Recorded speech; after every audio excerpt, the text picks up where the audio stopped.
Games, yo!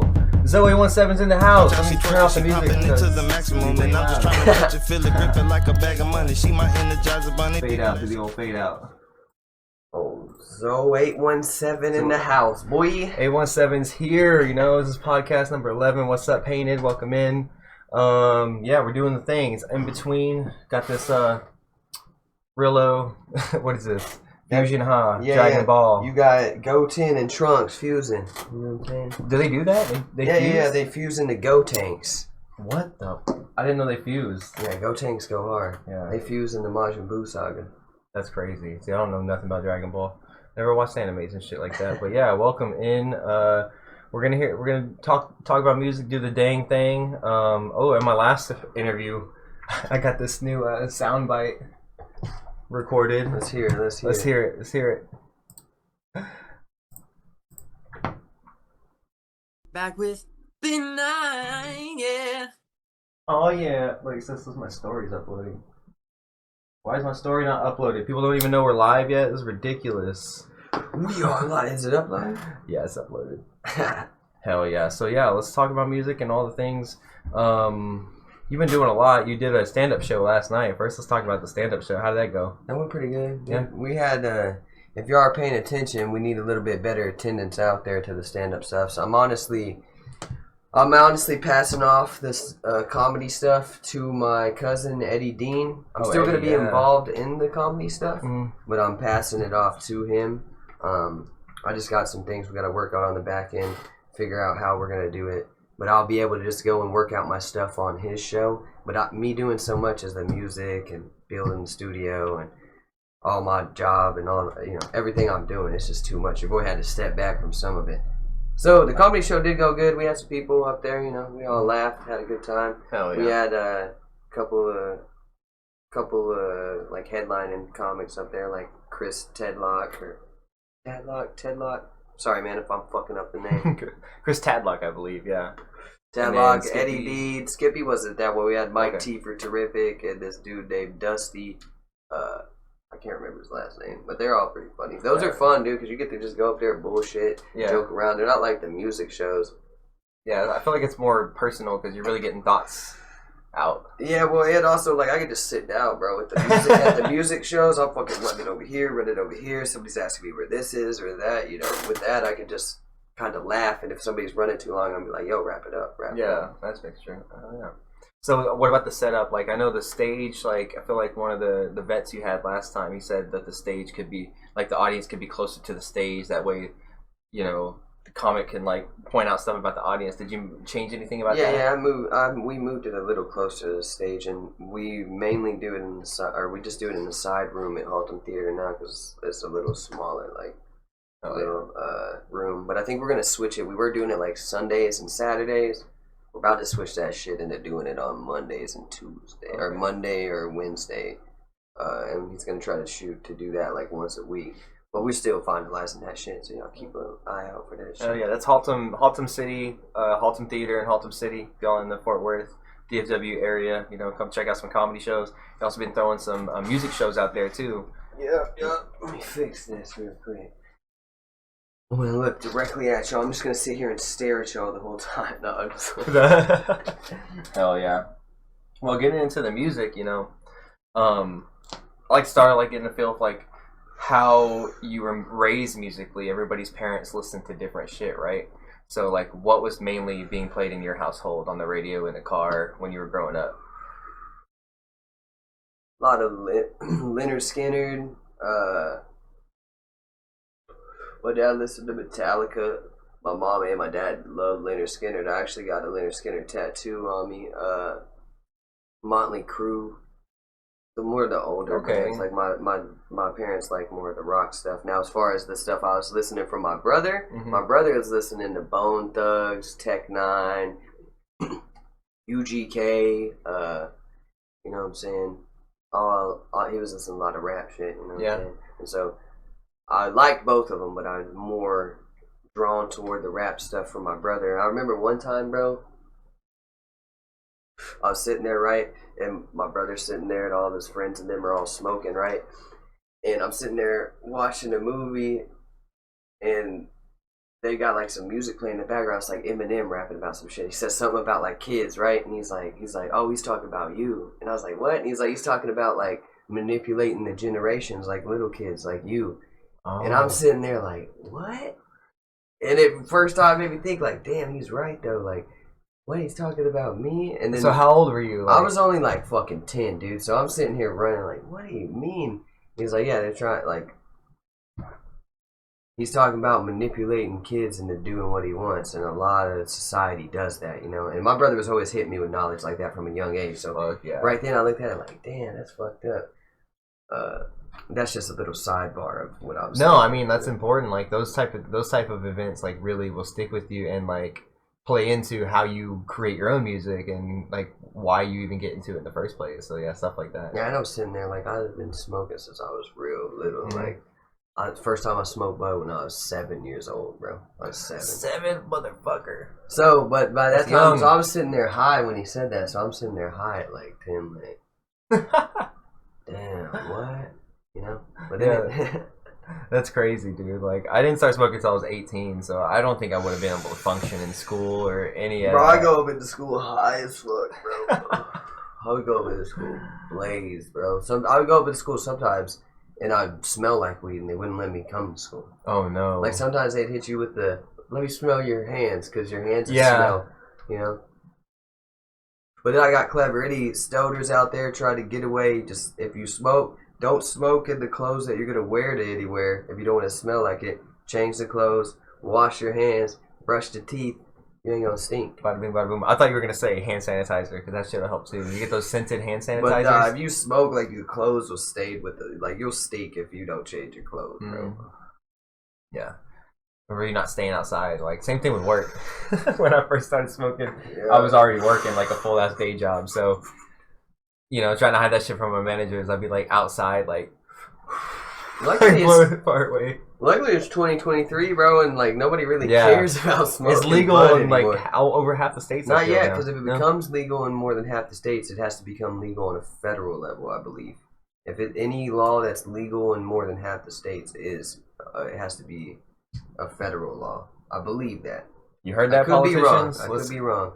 But yeah, let's speed this shit up. We're trying to smoke, you know. Because we're not smoking. No, this is not. No, I'm just trying to toke up out here. So the hard rock came first, and the classic rock came first, and then your brother introduced you to hip hop, and that's what really stuck with you. Yeah, it was like Eminem, Tech Nine. It was really Tech Nine. Like I love listening to Tech Nine. Ever since I was young, he's been like one of my biggest idols. Is Tech Nine. You know what I'm saying? I got like if I had to give my top 4 rappers, bro. And it's changed here recently. There's with somebody who bumped up. And it kind of, I don't know, man. It's hard to say it. But I would say Khan is my That's K-A-A-N? Yeah, K-A-A-N. Knowledge above all nonsense. Yeah, knowledge above all nonsense. Now I would say Tech Nine. He's my second favorite rapper. I know that feeling because I go through phases too. Like probably Eminem. And then shit, I don't know. The 4th one. It had to be like. I don't know, Method Man or Pac or something. That wouldn't be hard, bro. Even that, I'm kind of not certain on. You know, there's so many badass rappers. Well, you have to pick favorites. You know, it's just like as long as you recognize in your influences, it doesn't really matter where they scale. You know, yeah. I'd say like my major influence, like what influences me artistically, is a lot of Tech Nine, a lot of Khan nowadays. Is that the beats, like the flow, what they're talking about? It's the flow too, because they're not just rapping to fucking say some cool like words. They're rapping about like some real intellectual shit. So I was talking to one of my homeboys about this the other day. Really, you're a product of what you consume as far as entertainment, right? You're a product of that. So if you're just gonna consume, let's say you consume a bunch of porn, right? All you're gonna think about is sex. Porn, you consume a bunch of stuff about doing drugs, you're gonna want to do drugs. You consume a bunch of shit about street shit, you're gonna want to do the street shit, you know. And that's just how it goes. So like with my entertainment, and by all means, don't get me wrong, I still listen to all sorts of shit like that, but for the majority of my focus, I like to put that through stuff that'll benefit me, and it's talking about motivational things or ways I can better myself and how to get out of being in the low section of society and like how to level up and to not do the bad things that people glorify, you know what I'm saying? Right. Which a lot of people will be like, oh, well, he's just bitching about people doing drugs. Like, I ain't mad about people doing drugs, but be a responsible drug user. Take care of your family, you know what I'm saying? Take care of your kids, take care of your job, you know, and don't do nothing that's gonna negatively affect you, you know what I'm saying? And if you can do them and push forward, and I know there's some people out there like, you ain't doing meth and doing what I'm saying right there. Right. If you doing meth, you're not doing that. Like, you know, there ain't no pushing forward. If you're like, I'm a productive meth user. You know, I'm like, shut your ass up, bro. What? You know, like, get your method ass out of here. You know. No, that's like shrooms or like, you know, stuff you microdose or smoking bud or stuff, natural stuff. Really, it's when you start doing pills and shit that. Like that other shit, that'll get you. Or like liquor will even get you. You know, beer will get you.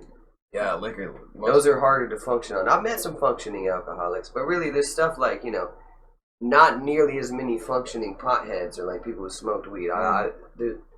You'll meet people that you won't think smoke bud, and then they'll tell you smoke, and you're like, oh shit, you know. That's how it goes. Like what? There was a pool across America that said, what did it say? It said that 70% of people are like okay with people smoking. Yeah, weed. yeah. You know what I'm saying? Like, So even that's if they more don't than smoke half themselves. the population of the country. And there's like 30% over here like, why are you choosing to do stuff for yourself, you know? With your own body. With your own body. Why are you choosing to do stuff?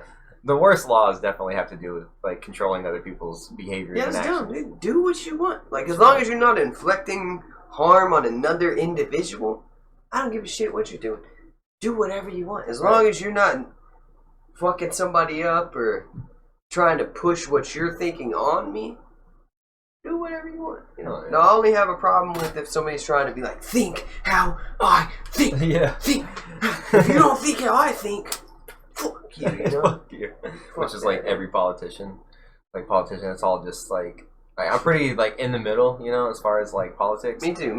And I try to stay away from it mainly because I'm just like, it's too fucking much. I completely stay away from it. That's basically what I mean by middle. Is like I think they're all corrupt and they're all liars and they're all just in it for the wrong reasons. You know, left and right. It doesn't fucking matter. And there's outliers in there, but who am I to fucking determine who's that? Because that's hard to figure out. Who like that is. Especially with people like us, because you're a promoter, you're a rapper, you're doing all these things to like level up your city and I your got own time life. to worry about you know, Joe we don't Biden, have time. bro. Exactly, I'm the same way, dude. Like we're artists, like that. Like people want to go to artists and entertainers for like their political beliefs. You know what I mean? But it's like that's not who you should be listening to. You should be listening to people who actually study politics. Like go find a college professor. Or like my input's gonna be on what I saw off Facebook or like videos of Biden falling off a bike, and I'm gonna be like based.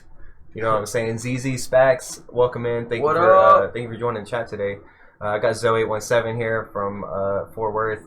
You may or may not know him or me. You know, I don't know where you came from, but welcome in and thank you for chilling with us today. I got a little off topic, you know, talking about beliefs and stuff like that. I think it very much pertains to, you know, what you're talking about with Tech Nine and saying different shit. He's not talking about the streets and he's not talking about, you know. He does. Well, I mean, okay, he's not talking about doing drugs, right? And like popping pills and all this stuff. That's what you were. Is that what you were getting at? He fluctuates back and forth. No, what I was getting at necessarily is like, no, when I'm listening to more tech, it might be some shit like that. You know what I'm saying? Like I was saying, necessarily, I don't listen to it on repeat every day, constantly. The only thing I take is the raw, like, dark side. But I love the grimy side of shit, bro. I love the grimy side. And I'll beat somebody's ass if I need to. Mm-hmm. And I have done drugs. Mm-hmm. I've been on the streets. I've been in some shit, you know what I'm saying? Mm-hmm. So I'm not mad about it. But what you were saying, I guess. But I just wouldn't promote it constantly. And I'm saying with your mind, like, what helps me nowadays and, like, moving forward and doing the business shit correctly is I listen to like Con and people like John Connor, which Oh, you met me in Fallout. Well, welcome in, dude. That's what's up, dude. Like, yeah, you probably played with me and my wife. Yeah, this is what we do. You know, we talk about music, and this is like a podcast that started. So, yeah, welcome in. Thanks for joining the stream, Appreciate you being here, big dog. Hell For real.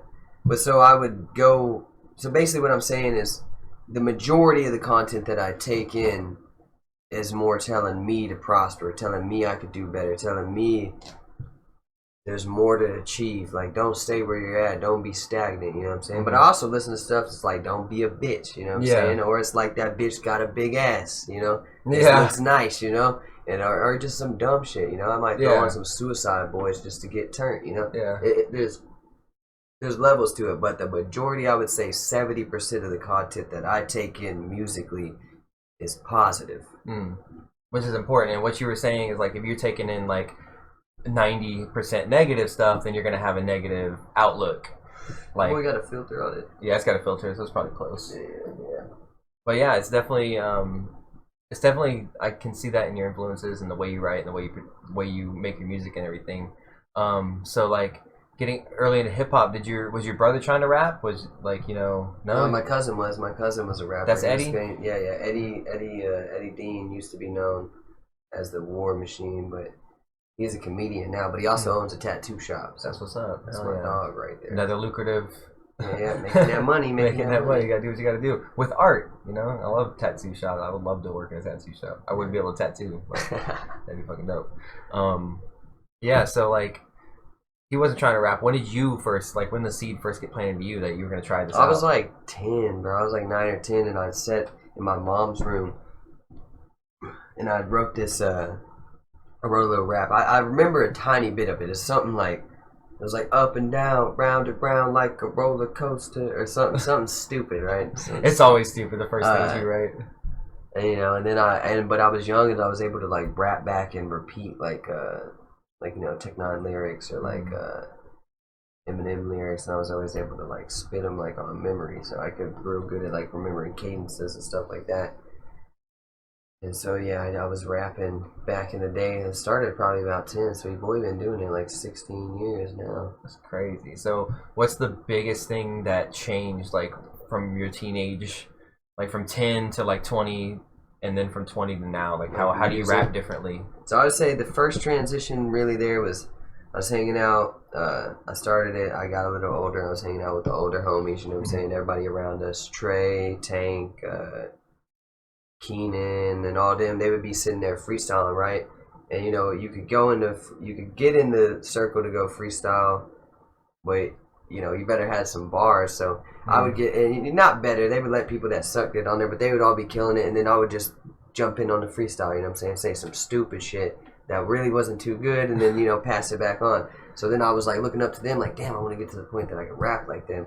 And mind you, just freestyle. Mind you, yeah, off of, like, some beats and shit. And then mind you, like, everybody at that point, we were all jamming KOD, which was this Tech album that dropped at that point in time. And so in the apartment, they're all listening to Tech, and we're all freestyling, right? So it's a real good environment for me to be motivated, right? And so Tech's, or we're sitting there freestyling, and day by day, just freestyling. I'm getting a little better, paying attention. This dude rhymes like this guy rhymes like this guy getting a little better, and then it keeps progressing until I'm pretty fucking good at freestyling, you know what I'm saying? I'm fucking great at freestyling, I think, you know, and then things happen. I say at this point, when all that was happening, I was probably like 12, right? 12, 13. Things push forward, I'm like 16, right? And I'm releasing these little videos on YouTube that is just me freestyling. With the beat going? Or with the beat going, and it's just me freestyling. And they're not too good, and my cousin, the War Machine, hits me up, and he's like, bro, this shit's trash.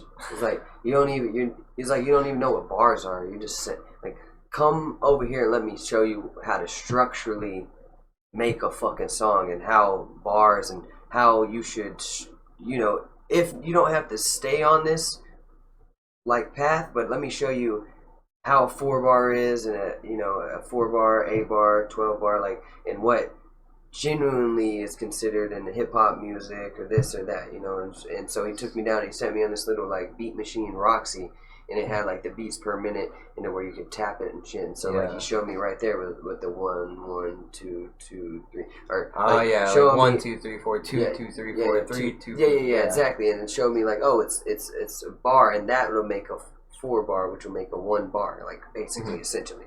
And so he laid that out to me, and I was like, oh, there's patterns to this shit. And then I started like, he was making beats and showing me like, yeah, beats are just like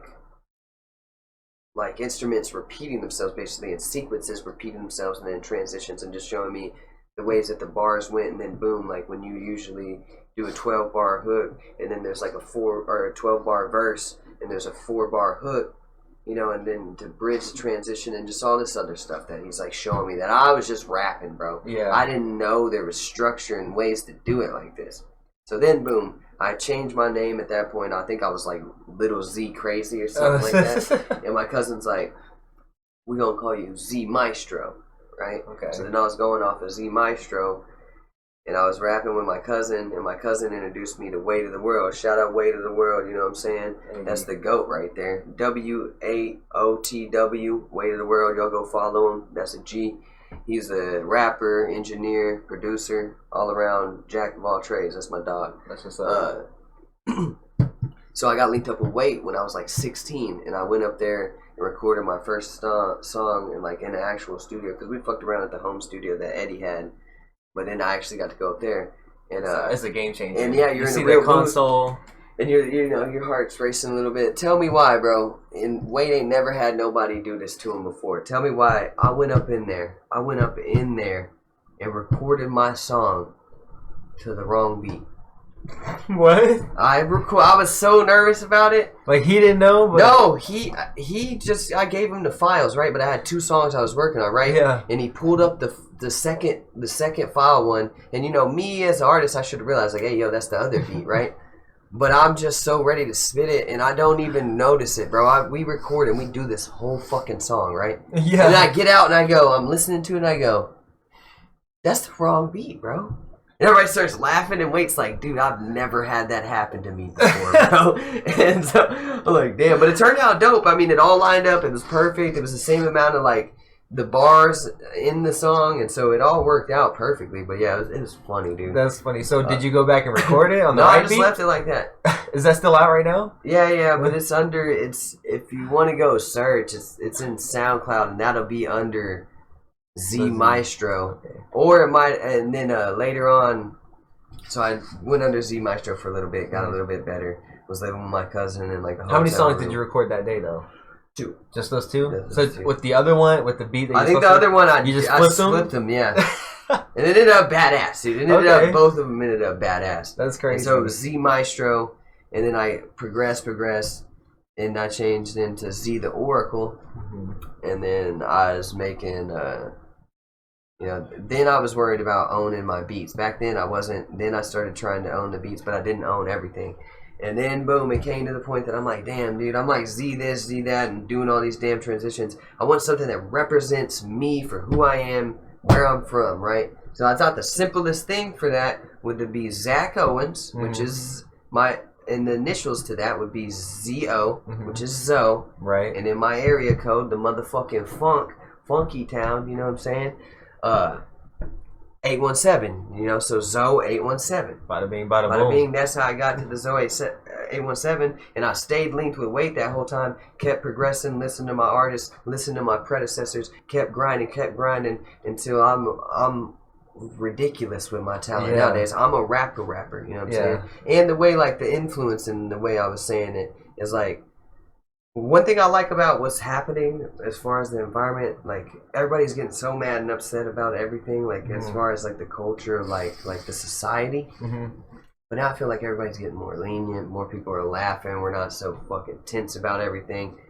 I fucking love that. I feel like the pandemic kind of woke us up. You know? Yeah, and everybody's shut like, inside, and everybody's angry, everybody's anxious, and then once we all got let outside, it's like we can't help but be happy to see each other and connect on good things instead of connect on bad things. Yeah, so I think there's gonna be less people like getting upset, like for people trying to be creative, and more people looking for people to be more creative. But I kind of went off on a tangent there. No, you're good, dude. I'm sitting there smoking. yeah. How y'all doing, chat? Yeah, how y'all doing? Y'all still with us, man? Any insight, any good things you want to drop? Any questions you got? Let us know. You know, we chilling, answering questions, vibing right now. So yeah, transitioning from your name from all your names, Zoe 817. So then I kept grinding, right, and then I'm like, okay, so I'm Zoe 817. I drop a song, right? I get me, my homeboy Draysky, and my homeboy Santi, right? I dropped the song Friends. It's 2019. Yep. I make the beat and everything and drop the song Friends. Organically gets picked up by fucking Spotify editorial team. I'll pull up the numbers to look at it one day, then boom, it's saying like 116 people listening like right now, you know what I'm saying? And it was like 7,000 streams, and it was like the second day I dropped it, like third day I dropped it. So I was like, what the fuck is going on? And so I look at it, I'm like, damn, and then each day it keeps going up. So that's the first song I actually like caught a break on. And then I'm sitting there on YouTube, you know, like searching my name like a fucking narcissist that I am, you know, searching my name, like, and then boom, I see this video of this these people over in Poland, bro, and they're making these dance videos of Friends, like to my verse on that shit, and they're like making dance videos in a studio, and I'm like, dude, that's fucking badass. Fast forward a little bit, I see on a channel that's got like over like 1 million subscribers. And these people are using my song Friends, like, and they were doing, the people were practicing in that, but at their actual thing, like doing the routine, and that shit was dope. So that inspired your boy. Then I said, okay, I got the chance to reach out and touch the masses. Like, people really fuck with your boy. Yeah. People fuck with the swag of the song and the rhythm that I bring and the things I bring. They fuck with it, and I could capitalize on it. But what I had at the time and made the mistake of is my fans were over there. And I should have flew over there. I should have, because I talked to some managers of some bigger people, and they've told me like, yeah, bro, you go where the music is popping, right? So if it pops in Poland, well, you go over there and tour, get the pictures of you hanging out with your fans. There'll be more people in the surrounding areas of Poland that you're going to end up touring. You push across Europe, the people back in America will hear you. You can go back home to your hometown where the people are freaking out about your success. But I was so green to it. I was so new. I didn't know that. So next time that happens, whenever y'all make a song fucking explode again, I'm gone where the fans are. Wherever the fans are, I'm going there. I always keep the 817 with me and come back to the 817. Right. But because that's where it was grown, you know. This is the garden that Zoe came out of, you know. Yeah, Funky Town. So no matter where it pops off, you know, those roots are still going to be there. Yeah. So then I was like, I made that single, I made a couple more singles, didn't get as much traction behind it, so I'm like, fuck it, dude, I'm gonna make me a fucking album, right?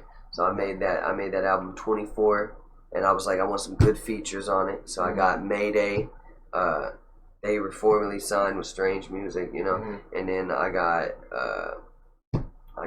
Mr. Pookie on the song, you know what I'm saying? We actually just shot the music video with Mr. Pookie.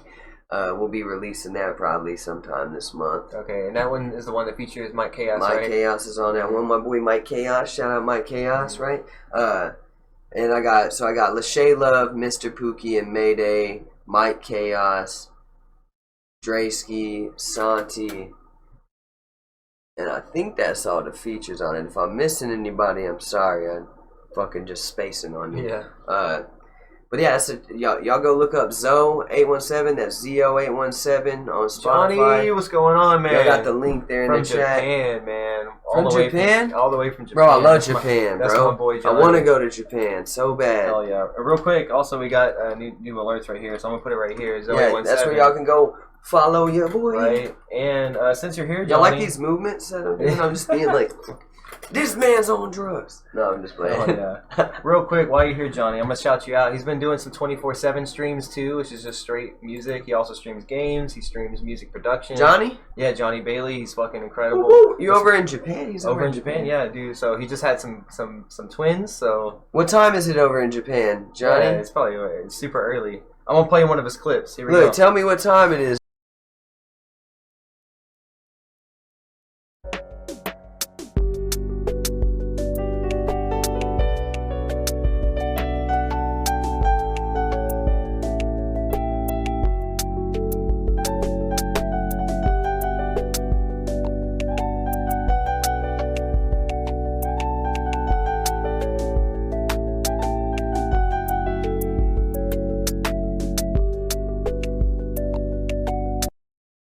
Yeah, so there goes Johnny. All right, look, hey, yeah. Ohio, guys, I'm gonna see. Yeah, that was a. Did I say that right? That's how you say good morning, right? Pretty good. Yeah, fuck pretty yeah, good. There you go. Yeah.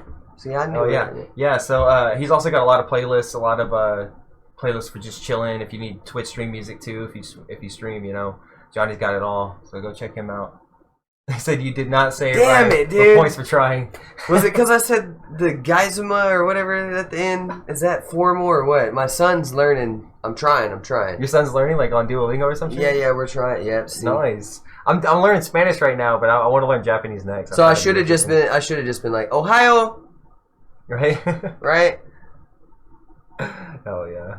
The first part is fine. Okay, sweet. Nice. Yeah, I'm still learning. I know my favorite color. I think is owl.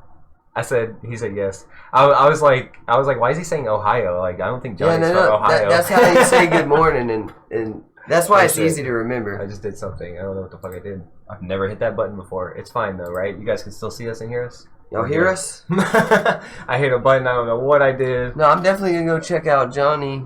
Yeah, Johnny Bailey, dude. Does he got? I follow him on Does he just Instagram. stream on Twitch or he? I don't know. What all do you do, Johnny? You got YouTube too, Johnny? Yeah. Where are you at?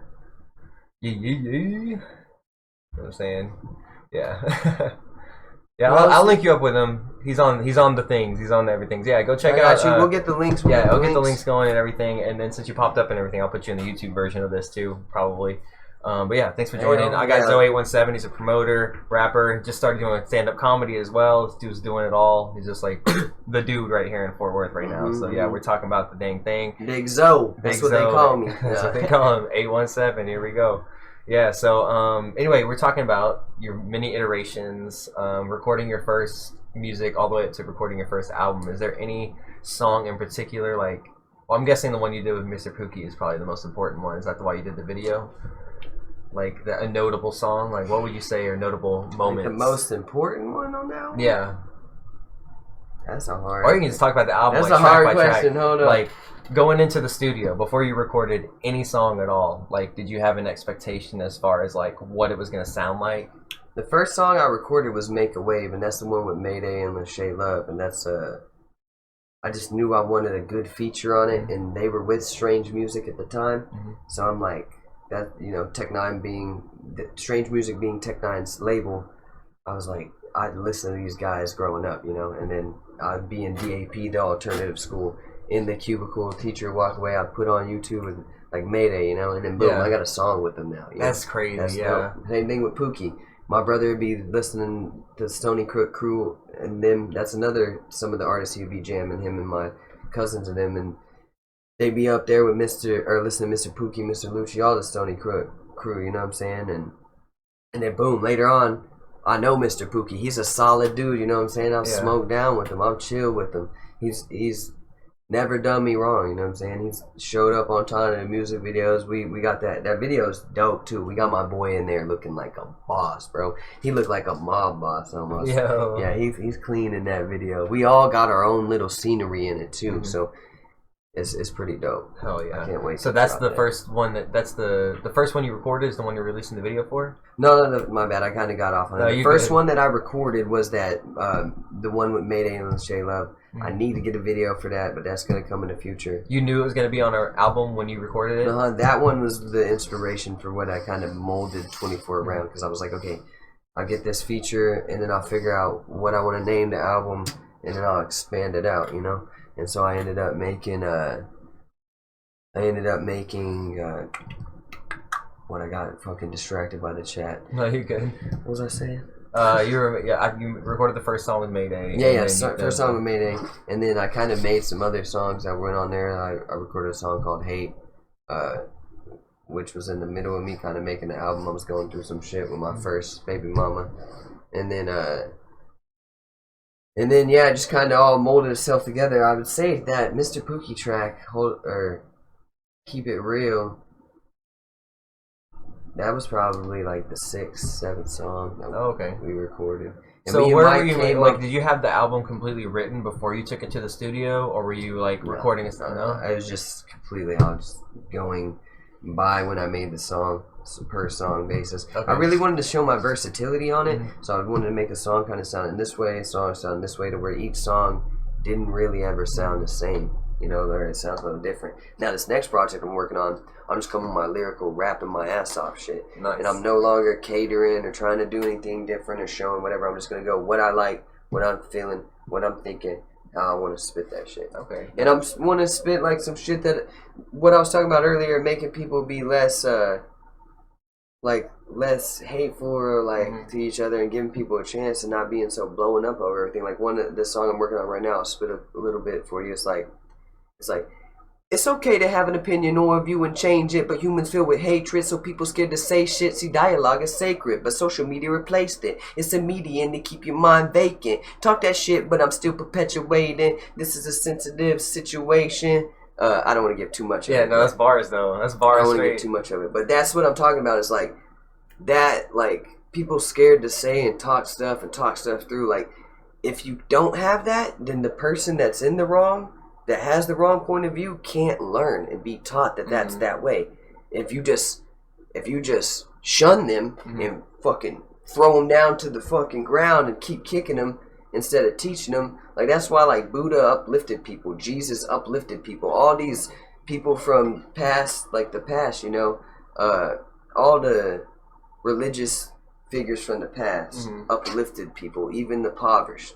Even the people, the dirtiest, low down people, they lifted up. So, and they were in the wrong. Like Jesus washed those dudes' feet. Yeah, they're in the wrong, dude. Jesus, I heard this clip the other day of Jelly Roll basically talking about, because I ain't read the Bible, I need to get to it, but he's talking about a scene in it where essentially Jesus, like these dudes are like shunning this other guy and talking shit about this other guy for cheating on his wife, and Jesus basically looks at him and be like, y'all ain't never thought about cheating on your wife?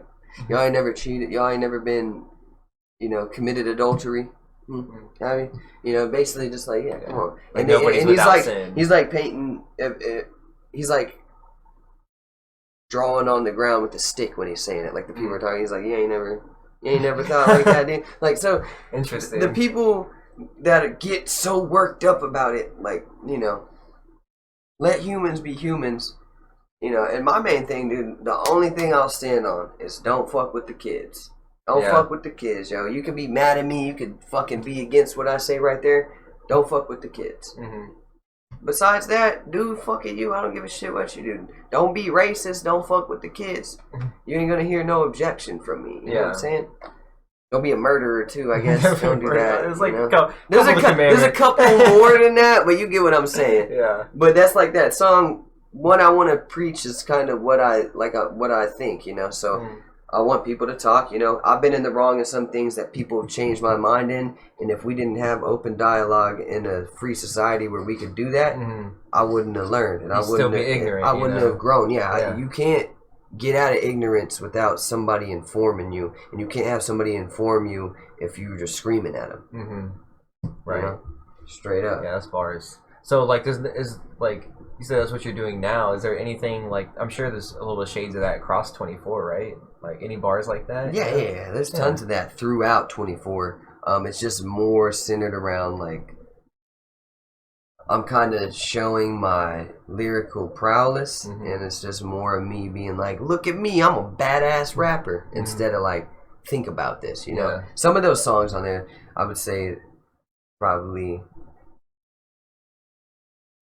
make you think about something, but for the general feeling of the songs is mainly just me rapping my ass off on them, you know what I'm saying? And then there's some like personal songs on there, and then, you know, the Mayday one, I actually was funny about that Mayday song. Your boy went back I recorded it, right? They sent me over their verses. I said, oh shit, I need to re-record my verse, you know? Because they went too hard. I recorded it and I went back and that's what I was going to ask you. That's what I was going to get to. Like, not to say that any verses are going to, like, not to say that any features you had on there are better than the other ones, but Capri Sun, we're getting sponsored. Sponsor us. Yeah, b-nign Music, Zoe 17, Capri Sun. Buy your box at your local grocery store. And HEB, the world's greatest. My bad. No, you're good. Yesterday we were doing the same shit with Mountain Dew. What? Kevin asked to fucking Mountain Dew. Literally, I swear to God. We're getting sponsored by a drink. Sponsored by fucking drinks today. I'm telling you, one day. No, but not to say that any of the features you had were better than the other, but are there any features on the record that stand out? You know what I'm saying? Like that Pookie. motherfucker. All the. Okay, man. Everybody on that shit did their damn thing, bro. Mike did his thing. Mr. Pookie did his thing. Lachey Love, Mayday. You know what I'm saying? Dre. Santi. Everybody on that album. Really, I can't really. It'd be hard to say that. I would have to say, since Mike's on half of the album, he probably falls in that category because he's got more to pull from. The other people only have one song. With Mike's like on the whole album, and he's always been a great rapper to me. You know what I'm saying? Dude, incredible. Mike, I've worked with him, several times. By far, he's the fastest writer I've ever met in my life. Yeah, that's what I we respect can sit there about and him. chill on a beat, and he'll have his shit written before I even get my first 4 bars. Well, like Mike's gonna be like once I launch the studio up, right? I'm gonna start signing artists to Zobiz Entertainment, and I'm only gonna sign my homeboy Bailey, Mike Chaos, and my homeboy Dre, and once we have that, bro, once I build that studio, we'll have it to where we can come up in there as like a unit and get the shit done. And everybody else, it'll be some money, but it'll be worth it because it's gonna be a nice spot. You know what I'm saying? Y'all talk to me, I'll tell you all the prices and the rates and shit. But I'll be able for my people on my label, which will just be those 3 people until we expand. I ain't doing no more. We'll be able to come up in there with me and we'll be able to create freely. Hear a beat, be like, damn, that shit go hard. Write it on the spot. Get up in there. Boom, boom, boom. Well production. Probably send over the masters to my boy Wade. Have that shit sounding clear because I need my stuff sounding pristine, crystal fucking clear, you know? I need it sounding on all levels, No, I totally feel that. So I would say Mike, but I don't know, dude, because Mr. Pookie's verse goes fucking hard. But also Recognize, which is from Mayday, because Mayday is a group. You got Burns and Recognize. Recognize at the end of that Make a Wave verse, his verse is fucking top tier though too. So it's between Mike and Rec, I would say. But then if you're talking about like Gangster and like Mint, I don't know. Mint the most to me has got to be Make a Wave or Keep It Real, because I got 2 of my idols like on those songs. You know what I'm saying? Yeah, that's fucking important. When you have your idols on your song, those are going to be the ones that stand out to you the most. So those 2 ones would probably take the cake in that question. So did they come to the studio to record those? I got the one from Mayday sent over from me, but that's not like any of the shit like it is nowadays where like they have a verse and they send it out to a bunch of people and a bunch of people have the same verse.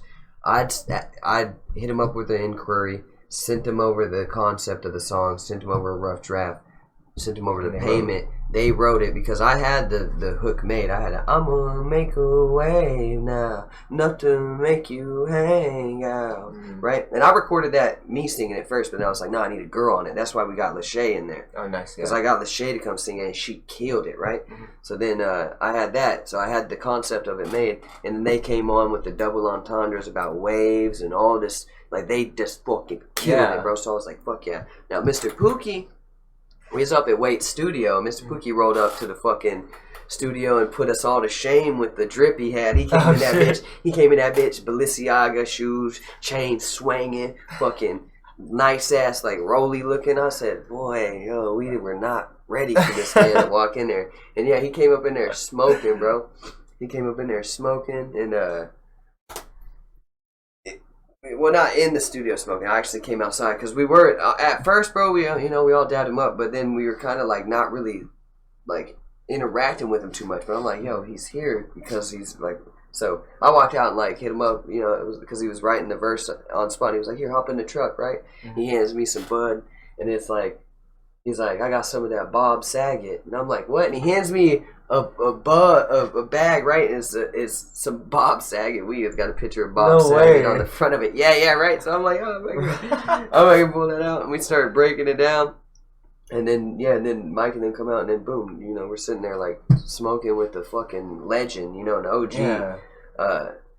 And then after that day, you know, I've seen Pookie around the spots, and he's always real solid. Anybody trying to do business around like Dallas and Fort Worth, tap in with that man because he's a real one. And Mr. Lucci, you know what I'm saying? Y'all tap in with that man. Oh yeah. So other than that moment, you know, I could consider that was dope. Hanging out, Pookie was, coming to the studio, him laying that verse, and us being all hyped. Him coming out the studio, I dabbed him up. You know, we're all sitting there chilling. That was real. That was real. Hell yeah. So are there any other moments like from the studio that stood out like that? There was this one time. I mean, maybe not in the same way, but just moments that stood out in the studio. Man. Doesn't have all to right, be like so one day, or... bro, that song. Why can't I remember what this song's name? Go to my list of songs, bro. You pulling up right there? Right there. Look, The Wanderer, right? That song, The Wanderer, right? Right there. See The Wanderer? Yeah. So that song, bro, when I recorded that song, I went up to the studio, right? And I'd done acid once prior to this. I'd done acid once prior, but then I'm like, I just did like one hit, and it wasn't like too bad. Like it gave me the cool visuals, right? So I'm going up to the studio. I'm like, anything I've ever done, I've done double it, and I've been fine, you know. So I could do 2 hits, it'd be fine, right? Mm-hmm.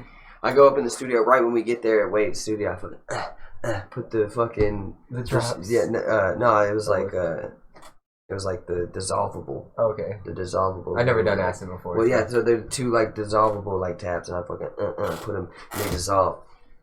And then I'm sitting there, and I go in the booth, bro, and I'm like, it ain't fully hit me yet, but I'm just vibing, right? So I record that song, The Wanderer, and then I go into the side room, and Wade has like this chill like room for the rappers to sit in. He's got like this crazy geometric shape of, like going on, but he's got like this dude like little banner of like this guy like this, and he's all geometric looking, right? And he's got like 2 like pillars, like, or like 2 pots that look like they're kind of pouring water, but it looked crazy, right? But like I'm sitting here on, like I go in there, and I had a couple other people who needed to record some shit, and so I go in there, right? And when you're on acid, bro, your concept of time just fucking goes away, right? Like completely. So I'm in there like just looking at this thing, like, right? And there's like water pouring out of that thing, and I'm just watching all this shit go, and like I'm all tripping. And then I guess he'd asked me, like everything was been wrapped up for like 30 minutes, right? But I didn't realize it because I'm in there tripping. And so he comes in and he's like, he was like, said something about like us, like time to go basically. And I'm like, oh, you want us to leave, right? And everybody that I'm with is like, oh, bro, why are you being a dick about it? And I'm like, no, I'm not being a dick. Like, it's time to leave, right? You know, it's time to go. And they're like, yeah, right. So I'm like, okay. And I'm a homeboy David. He was kind of like babysitting me for this because I was out in public on acid, which you never do that. And he knew that. Yeah, never. How many people knew? Everybody at the studio knew. I told him, I was like, boom, and I dropped it. And so Wade's like, man, it's going to be a good time, right? So he walks out. We walk outside, and outside the studio, there's like this tree, right? Your boy walked up to a tree, and there was a branch on it, and there was these fucking ants walking on the branch. And I'm sitting here looking at this branch, bro, and my eyes go, and I zoomed in like a phone, bro. Zoomed into the ants, and I could see every fucking detail about the ants. And I'm just sitting there like, these things are beautiful, bro. These are fucking beautiful. And then Wade like grabs me. He's like, all right, bro. He's like, man, you have a good trip. You know what I'm saying? And like tap me on my back. And this is where stuff kind of span out of control, right? So I get in the car, and I'm getting to the peak point of the acid hitting me. Oh, we haven't even hit the peak yet. No, this is me tripping. This is me slowly getting. Now I get in the car, right, and David's driving me. And when you're on acid, it'll like, you know, it'll be like a tunnel view, bro. Like when you're in the car, the glass on the thing seems like this kind of, or maybe like a fish lens, right? Okay. It's like that. And so you're sitting there like, what the fuck, right? And one of the things that tripped me out, we were on the way to Mike Chaos's. Mind you, I just gave Mike his old spot? Yeah, no, when he's staying with his auntie. Yeah. Yeah, so I just gave Mike some acid too. I don't know if he wants me to say that, but I just said it. So better fuck now, Mike. Allegedly. Allegedly. All right, right? So I give him it, and this is the first time he's doing it. He sees me having a good ass time. So he's like, why wouldn't I want to fucking do that shit? Yeah. But we're driving back, right? And I'm like, I have my hand out the window, right? Or no, I have my hand up against the glass, right? And I'm telling David that, like, I'm asking David crazy shit. Like, I exist, right? Like, I'm still here, right? And then I'm touching it. And I'm like, the window's rolled down. Or I'm like, the window's up, right? And he's like, no, it's down. And I was like, bro, I'm touching it. And I look back over and my hand's out it. And I'm like, it's down? And I'm like, it's down. And he goes, what? No, bro, it's up now. And then I look over there and my hand's like this up against it. And I'm like, huh? Right? And so we pull up to fucking Mike's house and we get out and we go smoke. I'm sitting there on the porch. I'm sitting there and there's like some Dax or something, some song playing. And I go to rap with it. But then when I'm rapping the lyrics, it's to a different song. So I'm like a new song is playing. Yeah. My time is distorted, bro. My time is not making any sense. I'd say something to you, and then pass like a minute to feel like to me, and you would respond to me, and then I'd be like, "What? Like, what is going on?" And I'm sitting there like on Mike's porch, like out front of Mike's auntie's house, just like crouched down, right, just looking wild, right? Yeah. And I'm looking at my leg and I'm watching these fucking mosquitoes come down to my leg. And I did the shit with the ants that I did with the ants, right? And I zoom into the mosquitoes. And I'm like, dude, these fucking mosquitoes are beautiful. You know what I'm saying? And I'm sitting there and as I'm doing that, Mike rolls up and he's like, yo, are you about to take an album cover or what? Because I'm like crouched down, like just staring at my legs in the middle of his fucking front yard. And so I look at these mosquitoes and I'm like, these are beautiful. And then I realize like, oh no, that's my leg.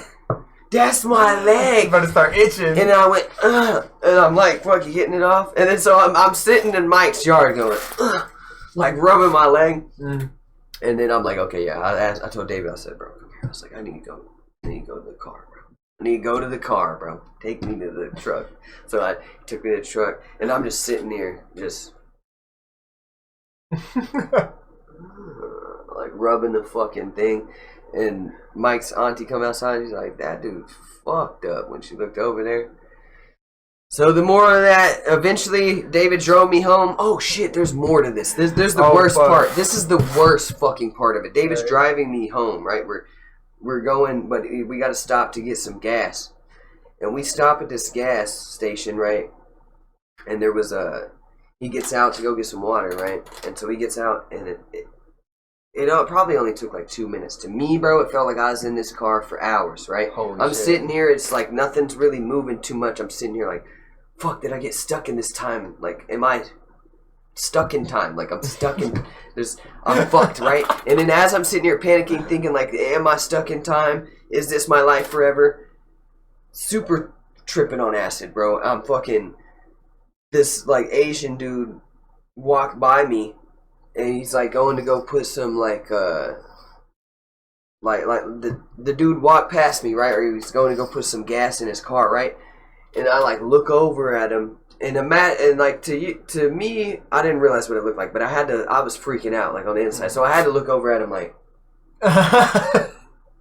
right? And I'm just staring at him and he's just staring at me and it goes and it fucking like I'm stuck. It's not moving. Dude's just staring at me in my eyes. I'm staring at him in his eyes. And I'm just like, oh, fuck. This man's like God. Or this dude's the devil. I'm like, I'm stuck. He's taking my energy. Like, I was going all over the place, bro. I'm like, I am fucked. I'm fucked, you know? And then, eventually he like looked away, right? And I'm panicking. And then David like opens up the door and I'm like, oh, he's back. And I'm like, okay, I'm not in a time, like, I'm still exist. You know, I exist, right, bro? He's like, yes, you exist. He gave me the water. Took your boy into Taco Bell after that, got some food, and then I was feeling better, bro. Shout out to David for that shit, because he was a real one for that. But that was a rough night for your boy. So that night at the studio stands out to you, boy. So that's The Wanderer. Like that's The Wanderer. The Wanderer. And that fucking video is insane, because I was thinking of, you know, I was in that type of mindset, so I was like, let's make the video fucking wild. Let's have monks and shit. And y'all go look at The Wanderer, Zoe17. That's a trippy music video. That's crazy. Yeah, YouTube. It's in that exclamation point, Zoe17. Yup. You can catch the YouTube. Yeah, that's fucking crazy, dude. So, is there any other crazy stories from the studio? I doubt anything will top that. That It one started in the studio and ended at Taco Bell. Yeah, so that's a yeah, great yeah. story. Let's see. I mean, generally, it's just we up in there grinding it out day by day. I would say I just been blessed to be around the people that I am, so I feel cool. It's a cool time anytime I'm in the studio with people I enjoy being around. You know what I'm saying? Like my boy Wade, or Taylor, or CJ, or Mike Chaos. You know, so those times stand out to me. Like every time I'm at the studio, it stands out to me. But I would say the most trippiest stuff had to have been those two things: hanging out with Pookie and doing the acid up at the studio. Yeah, that's crazy. Yeah, I can imagine it's really well lit too, so that would probably play a lot into that. No, it was good. I was having a good time at that point. It didn't go downhill till we started driving, bro. And then I was like, and I started realizing like my time was. Once your time, see now it'd be fine. I wouldn't go out like if I did 2 hits again. I wouldn't go out. I'd stay in, and I would know that my time was being distorted. You know. But it kind of doesn't make it. It's why I think there has to be something after life or consciousness or something to that. Because if when you're physically existing, if I can stop, like if time can be distorted, but I'm still physically accomplishing things. Yeah. Like that's what confused me. Is like time's fucked up, but I'm still walking. Yeah. Like I'm still touching things. Yeah. They might not always interact how I thought it was gonna. Yeah. But yeah. I thought the mosquitoes looked pretty. I fucking hate mosquitoes. Dude, that was insane. I was so mesmerized by it. I was like, this is so beautiful, and my dumb ass did not realize it's my leg. I'm about to get itchy as hell. Hell yeah. Well, at the hour mark, we'll go ahead and take our first break. Run a commercial. Here come the commercial. Come back commercial, and then we'll come back with another Wheezy, right? Yeah. Another. Wait. Let me do it. Are you gonna? When I say commercial, you're gonna talk. And here comes the commercial. We're back at it with another Capri Sun. Go get your I don't know, fucking case of them. Vitamin C and sugar. What do they have in Capri Sun? I don't even know. All natural ingredients. That's what they got in Capri Sun, boy. I'm not trying to give these kids sugar russes anymore. No, sugar's natural. That's why they can say that. Oh yeah, exactly. That's how they get you. Advertising, marketing 101. I think every podcast I go to now, I'm just gonna roll up with a Capri Sun. Like, what's up, Capri Sun? I'm a good sponsor. We keep them on deck. Normally we try to have water in here too, but we're going through some shit with our car right now. But yeah, we keep Capri Suns on deck because we smoke out our friends a lot, and we know that they're cottonmouth cures. You know, Capri Sun, we really be the cottonmouth cure. I'm gonna spark up here. I'm trying to put the candle here. Spark it with all natural hemp wick. Yeah, spark this. Not marijuana. Yeah, this alleged marijuana cigarette. Because everybody knows I definitely don't smoke tobacco. Just a completely natural herbal cigarette. But yeah, we were getting into the music side of things, the rapper side of things. But now I think we can transition over to the promoter side of things. Like, when did you start running your own shows, and like where did the actual ambition for that come from? About 2 years ago, I did my first show. It was about 2 years ago, I think. You know, I smoke, so I could be wrong, but I want to say the first one we did was Causing Chaos at Ridgely. And that lounge, right? That's one of the ones that'll stick with me forever. No matter when I blow and I'm doing these giant events, bro, and no matter what I do, that Ridgely show will stick with your boy. Because that's when I had all the people out from when I was a kid. We had all the homies out. Not a lot of the homies have popped out since then, which I'll need to pop out more, motherfuckers. But that one, bro. That was post-COVID too, right? Yeah, and that was me. Or I think that might have been right before everything got too wild. But it was like everybody was hearing about it, I think.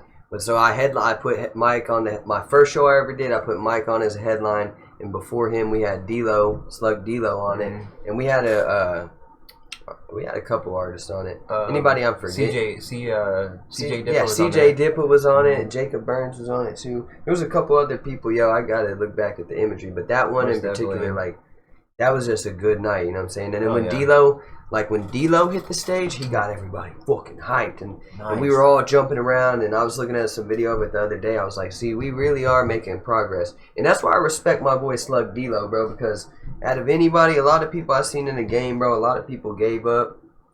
This motherfucker hustles. Backed out, bro. Slug D-Lo is one of the only other people out in Fort Worth that's like me, that keeps grinding, keeps pushing at it. I've known him since high school, you know, or since middle school, you know what I'm saying? That's sick, dude. And yeah, and I'm a true fan of his music. Y'all go check out Slug D-Lo, because that band's up next. That's Slug D-L-O. Put the space between that shit. But y'all check out my dog. Like I ran that. I did the DJ spot, which I don't know how many DJ spots I ever want to do again because like something is different for me. Oh yeah, like, you did do a DJ spot. Holy shit! Yeah, for your album release show, man, that was. That album release show was badass. It was awesome. The first thing I noticed is like whenever I asked everybody for their beats to get on my computer, D-Lo was the first one that sent me the shit. Oh yeah, they were all named perfectly, and everything was like exactly how his set wanted to be. And I'm like, this motherfucker's a professional. No, he's on point. And he's every day working up there with Fo. Shout out Fo. You know what I'm saying? Fo Stepco. They up there putting in work, and I can see their work ethic. And that's one thing that I respect about D-Lo. And he's like me. It's like, he ain't afraid to put the work in. And that's why I'm honestly going to take a step back from the local shows. And I'm only going to be trying to bring like actual big headliners. And I'm stepping back from the comedy stuff so that I can focus back in on my music and get to the point kind of like where D-Lo is, to where he's dropping a single like every month, at least one single every month. You know what I'm saying? He's out there grinding and pushing his stuff and giving him more of a catalog for his stuff to be released. You know? So I'm trying to like gain some inspiration off of my local people and the homies. But yeah, for real talk, like I ain't trying to sound like I'm dick riding too much, but that's my dog, and his music really does hit. Like you can listen to his whole albums and they all bump. You know, all the songs on them go hard. That's how I know he's got something special. Shout out my dog D-Lo. Yeah, and like how you talking about how he brought the hype to the show, the Mike Chaos show. Any show D-Lo does, he fucking hype, bro. He has people fucking. You know, it'd be a Slug Life, you know what I'm saying? Slug Life, we'll be up there screaming Chat World, you know what I'm saying? For homeboy Lil Chat that passed away, R.I.P. Lil Chat, you know what I'm saying?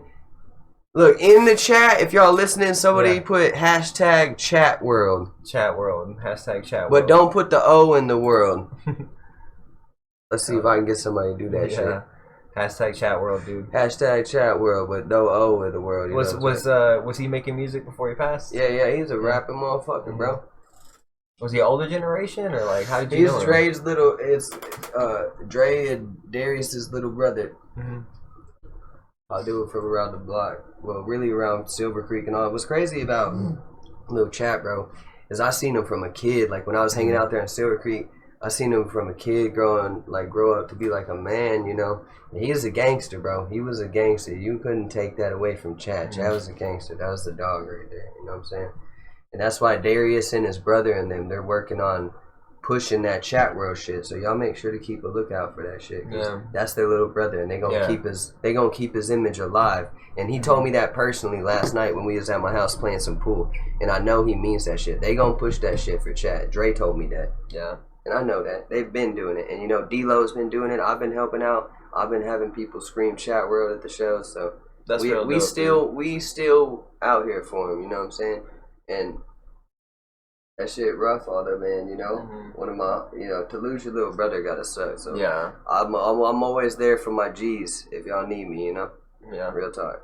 Yeah, it's definitely important, you know, especially in a more masculine business like hip hop, you know what I mean? Everybody's just I'll give you a hug if you need it. Yeah, you know what I mean?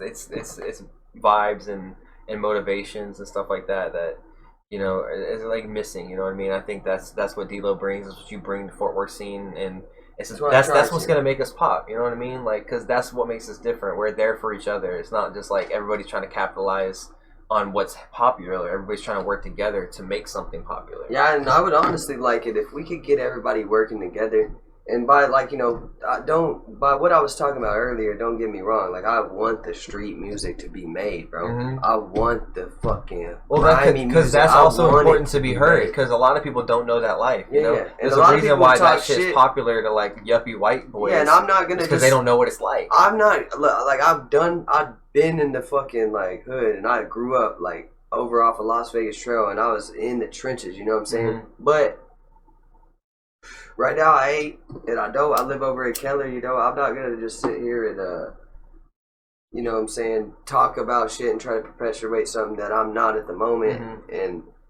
that I don't believe in at the time. But if you're talking about your environment, bro, you can't be mad about a man who grew up and is growing up around somewhere and he's explaining how shit is for him in his life.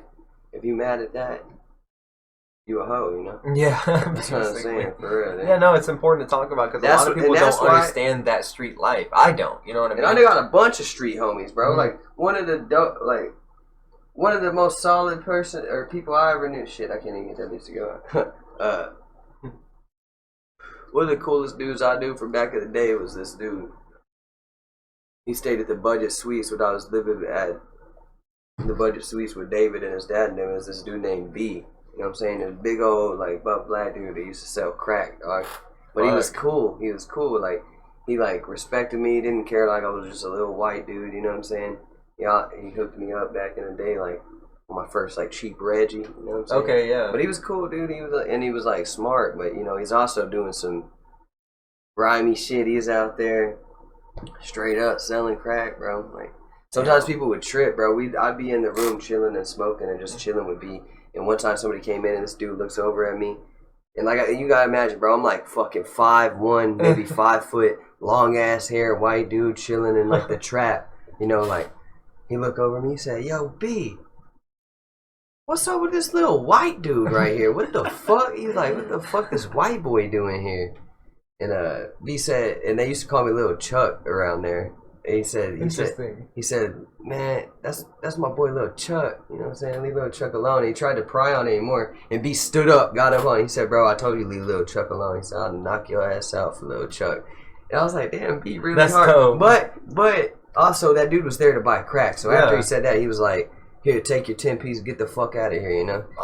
B didn't really like the custos because, I mean, also he's you know, there's morality. He's not a fucking crackhead. Yeah, but the morality of that is, you know, he's helping them motherfuckers kill themselves. So who's right in that? But to me, personally, he was always real cool, you know. Yeah. But he went hard. But I mean, it's what like I was saying is, I know the Soprano street shit. Well, yeah, I know the street shit, and I know plenty of people in the street shit. So I'm not trying to say I don't want people to make street shit. I'm just saying, as an individual, whatever you want to do, listen to that. Mm-hmm. Whatever you want to do, listen to that. You know what I'm saying?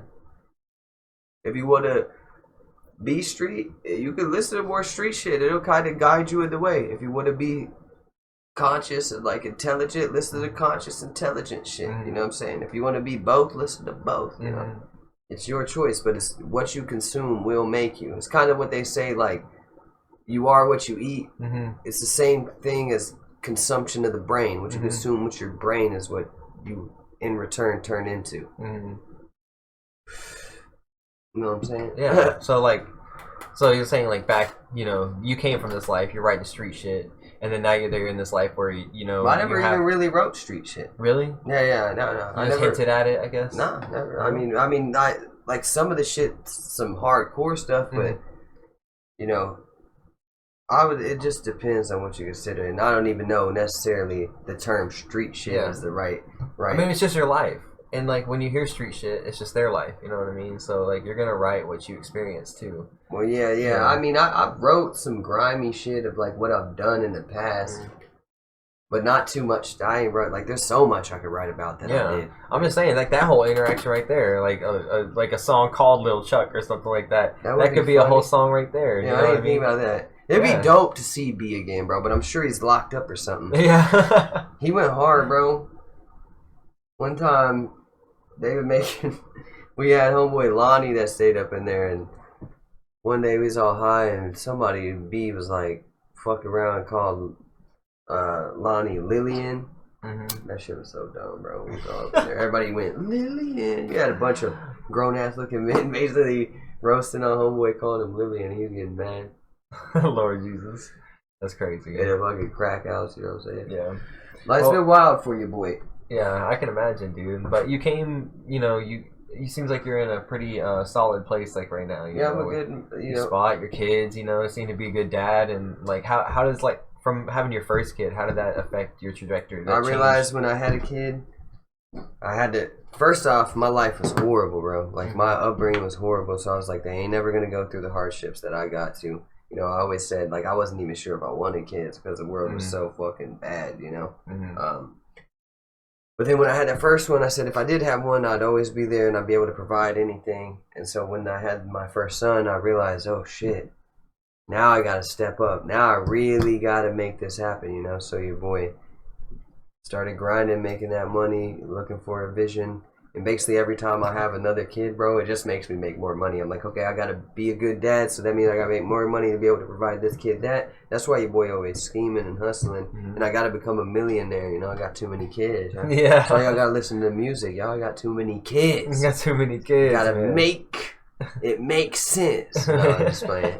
No, it's cool because you're also like, it's kind of like setting an example and being a role model and potentially stretching that influence to more kids, you know what I'm saying? Like, like you said, like the first thing you said about like, as long as we protect the kids, and then you started adding more and more, but it's like, I can tell that's your core, your core motivation is all little kids are just that. They're little kids. Not even being sure you want to have kids because the world's fucked. That's why I don't fucking have kids. You know what I'm saying? Like, if I had kids, it's like, okay, well, hopefully you live to your 50 before the, the globe floods. My goal as a dad is just be like, look, this is the information. I'm going to inform you. I'm going to teach you how to be tough, stand up for yourself.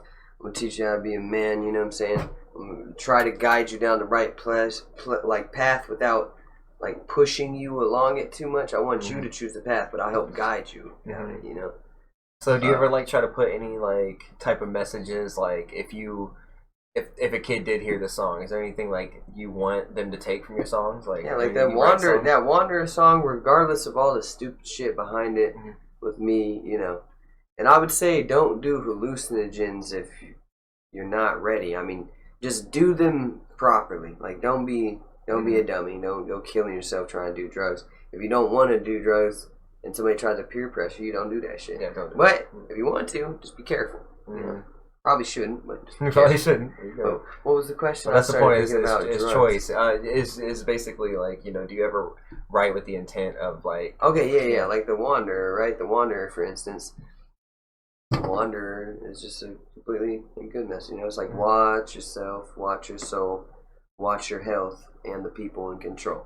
Yep. And that's the hook to it.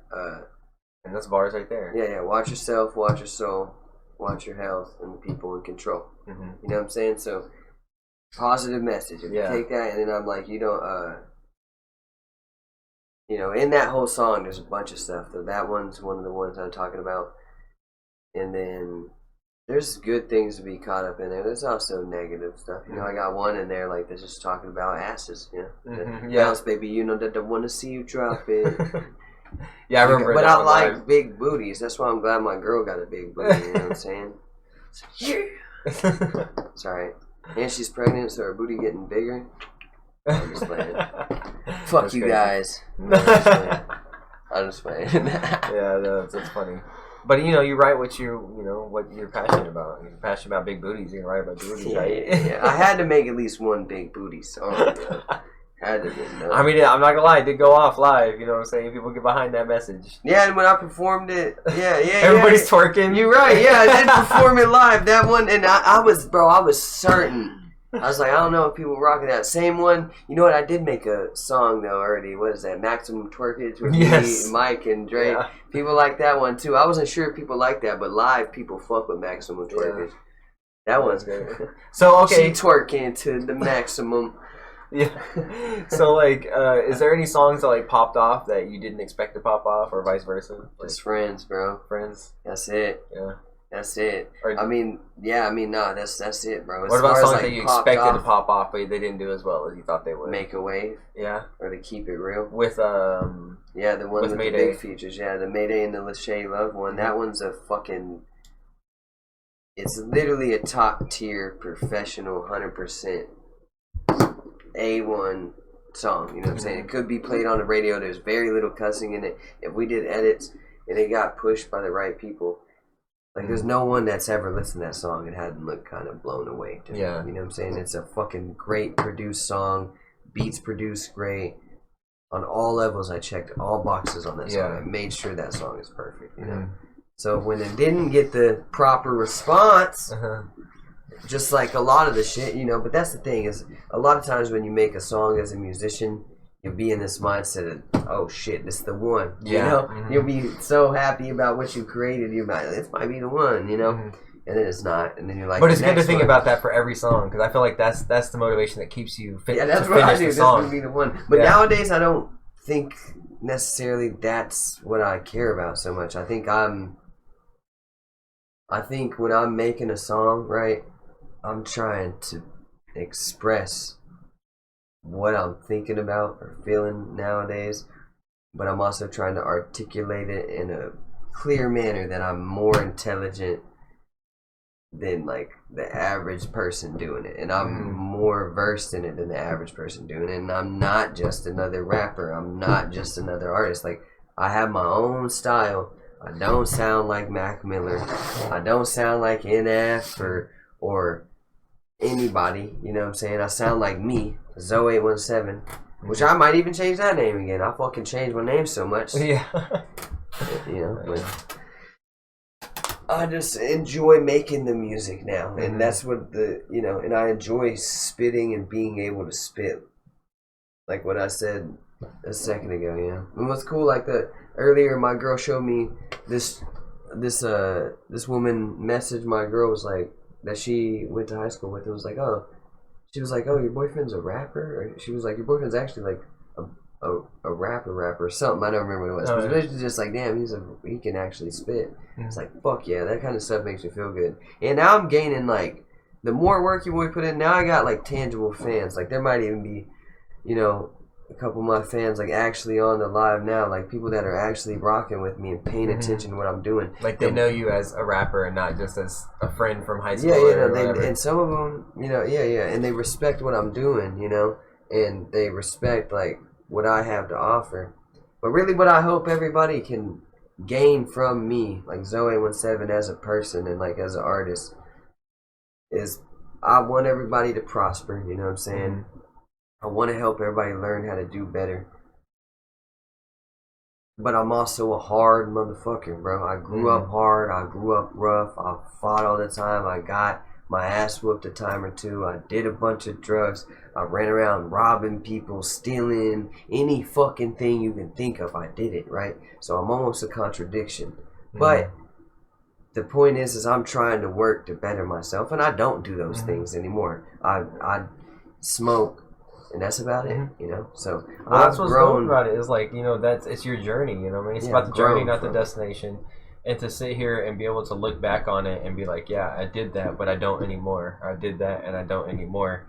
And then be able to talk about that, you know. A lot of people don't do that. A lot of people keep doing the same shit. Yeah, they don't think, and a lot of people don't have any inspiration or aspiration or whatever the fucking word I'm trying to use to want to get out of the situation that they are. Or they don't actually realize that there's self-progress to be made, and they neglect it by just doing the same shit and numbing themselves with things around them. But ultimately that'll lead to failure and you being not happy, and you'll think, why am I so sad? Why am I so unhappy? But it's just because you're not working toward anything. You work towards something, you're gonna be happy if you achieve it. Of course, you're gonna be sad if you fail, but you're gonna be happy if you achieve it. So the goal is when you fail, go, fuck, okay, now I gotta figure out how to not fail. I have to achieve the goals that I'm setting out. Get the what is it? The dopamine? The dopamine hit from that, and then you can recreate that, and that'll be your drug. Your success will be your drug. Then you have money. Then you have TVs. Then you have all the money you could buy whatever you want, and then you're gonna feel like this ain't money, and now I need more money. Deadass. You're gonna get to a point where you have a bunch of money, and you're gonna realize, and then that's your standard. No, you're gonna realize you need more money. Yeah. You're gonna go from 50,000. Let's say you make 30,000 a year, fuck it, and then you make 70,000. You're like, damn, dude, you're gonna be living good. But then you're gonna look at the people who make 100,000, like, you know, and that's the game of money. And if you want to decide to do that, that's on you. Not everybody does that. I've decided to do that. I'm gonna keep flipping and figuring out ways to increase my like worth as a person and through my businesses and companies, and that's why you see me so like actively grinding towards so many things and never stepping back, because first off, I'm not a bitch, you know what I'm saying? And second off, I got that dog in me. I got that drive in me to keep pushing. And nobody's going to stop me. And I'm going to put on for my people that are behind me, that I said I'm going to put on. And I'm going to bring up the people that deserve to be brought up with me. And I'm going to do good around the planet. Dead ass. Nobody's going to stop me from that. Right. Nobody's stopping me from that. I fucking promise you, bro. Hell yeah. I'm driven on that shit. That's dope. It's dope to see, dope to hear about. Like, at what point, like, what... Do you think that if you didn't have your first kid, that you would still have made this turnaround, you know, for him? No? You'd still be doing the same shit? Oh, boy, I'd be out there acting a fool, dude. I'd have been wild, dude. I'd have been just doing what I actually did. That's crazy. So no promoters, though? Like, no, like you wouldn't be doing... I'd probably be rapping, but I probably wouldn't be as good.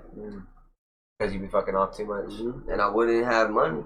Yeah. I would be probably looking kind of bummy right here. I mean, if y'all think if y'all think this is bummy, y'all can suck a dick. Like, can I cuss on it? No, yeah, no, I've been cussing the whole time. Yeah. After like the 26th fuck to go. Can I cuss on here? Yeah, I cuss a lot too. I try to keep it pretty loose around here. Yeah, but as far as like the promoting the shows, like what was the main motivation on actually wanting to start doing shows? Were you trying to put on yourself? No, I remember back in the day, right? So like when I was younger and I was doing the rap stuff, I was also performing at these shows, but it was always this pay to play like platform, pay to play format, and I fucking hated that, you know. But that's just garbage. But it was also me opening up for bigger artists, so there is, in the right circumstance, it will be beneficial to you, but you got to be able to vet that. But it's a whole bunch of people like taking advantage of that and taking advantage of the artist. And so when I was going into it, first I wanted to be able to build something where I can put on artists on some shows that I'm not going to have to charge them. But also, as I was doing the shows, I wanted to be able to rap in front of people, but not have to go pay $100 or $300, $400, $1,000 to go open up for 10 minutes for somebody where the crowd might flop, and then I fucking lost all this money, and they want me to sell all the tickets, you know. So I was like, okay, well, if I'm gonna be a promoter, I got to figure out how to actually be a promoter, so that it's, if I fucking say I'm doing the show, majority of the people coming should be on the headliner and me, and mainly on me because I'm the promoter.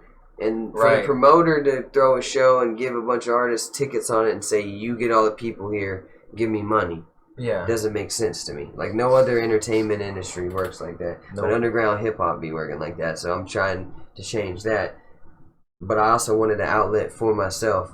And I love DFW, and there's a bunch of talented people that I want to put on for it. So that's when we go into this next level. This next level, I'm about to take a step back. Like, I'm going to probably do a Toys for Tot at the end of the year just to raise some toys for kids in December. That'll probably be the only other like music show that I do, unless I do have one other thing that we might be locking down for next month in October. But I'll be back. I gotta confirm some things on that.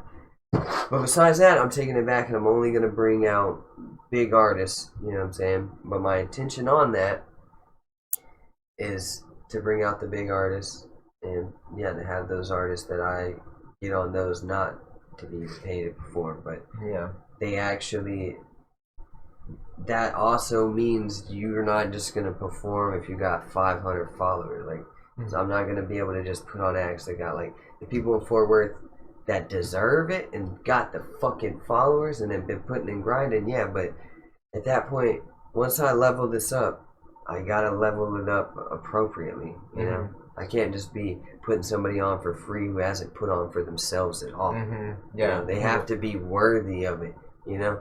And if they hadn't got, and they might even be worthy, but if they hadn't got to the step that they figured out how to get to their niche, then it's not up to me, you know. I'm still there to put on, but I gotta figure out the proper clientele, and I'm just trying to do a good show for people. Yeah. I don't want anybody being disappointed, and I want to pack it out. I want to have the artists happy. I want to have the fans happy. And I want it to be bigger artists, you know. And myself, bro, I'm gonna be rapping on stage. I might do something in October, but after that, I'm not gonna rap on stage for a long time, bro. I'm gonna choreograph and make a fucking performance. Oh, nice. Make a thing. It's gonna be a show next time I perform. I will not just get up there and rap Just unless play I'm the like on a songs. feature or like I do this one in October. But after that, I need a performance, dude. It needs to be a show, like not just me go up there and spit, because I can spit all day.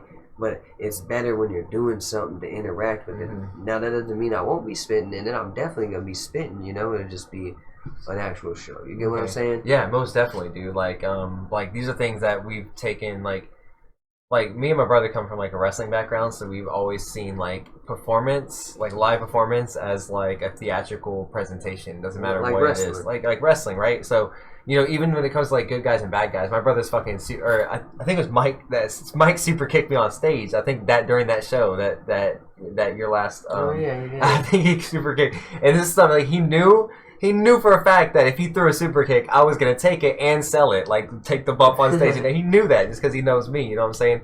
And it's these like little things and instances. Another thing is like this performer Tom Waits. I don't know if you know who that is, but he's like pretty big blues, like avant-garde kind of shit.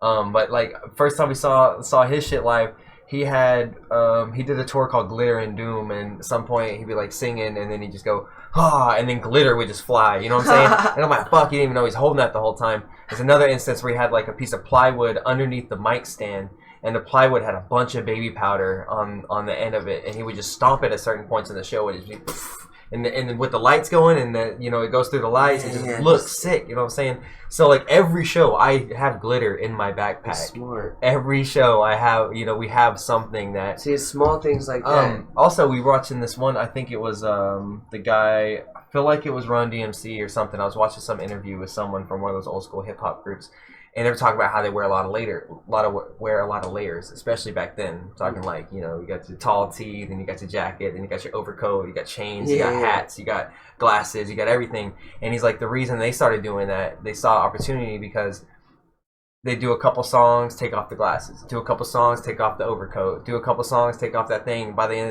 of the show, they might be shirtless, just spitting right up to the crowd, and the crowd is seeing this as like a performance, like.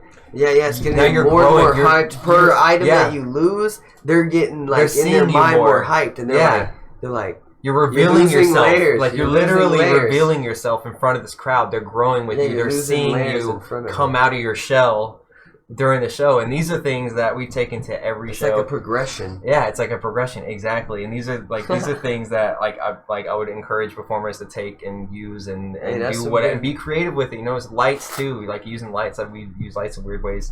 But yeah, dude, having like the shitty songs we had started out with and the shitty performance, like we always had shitty songs, from our first 6 years of performing shows before we even had any recorded music out. Like when we were just in a band and a rap group and shit.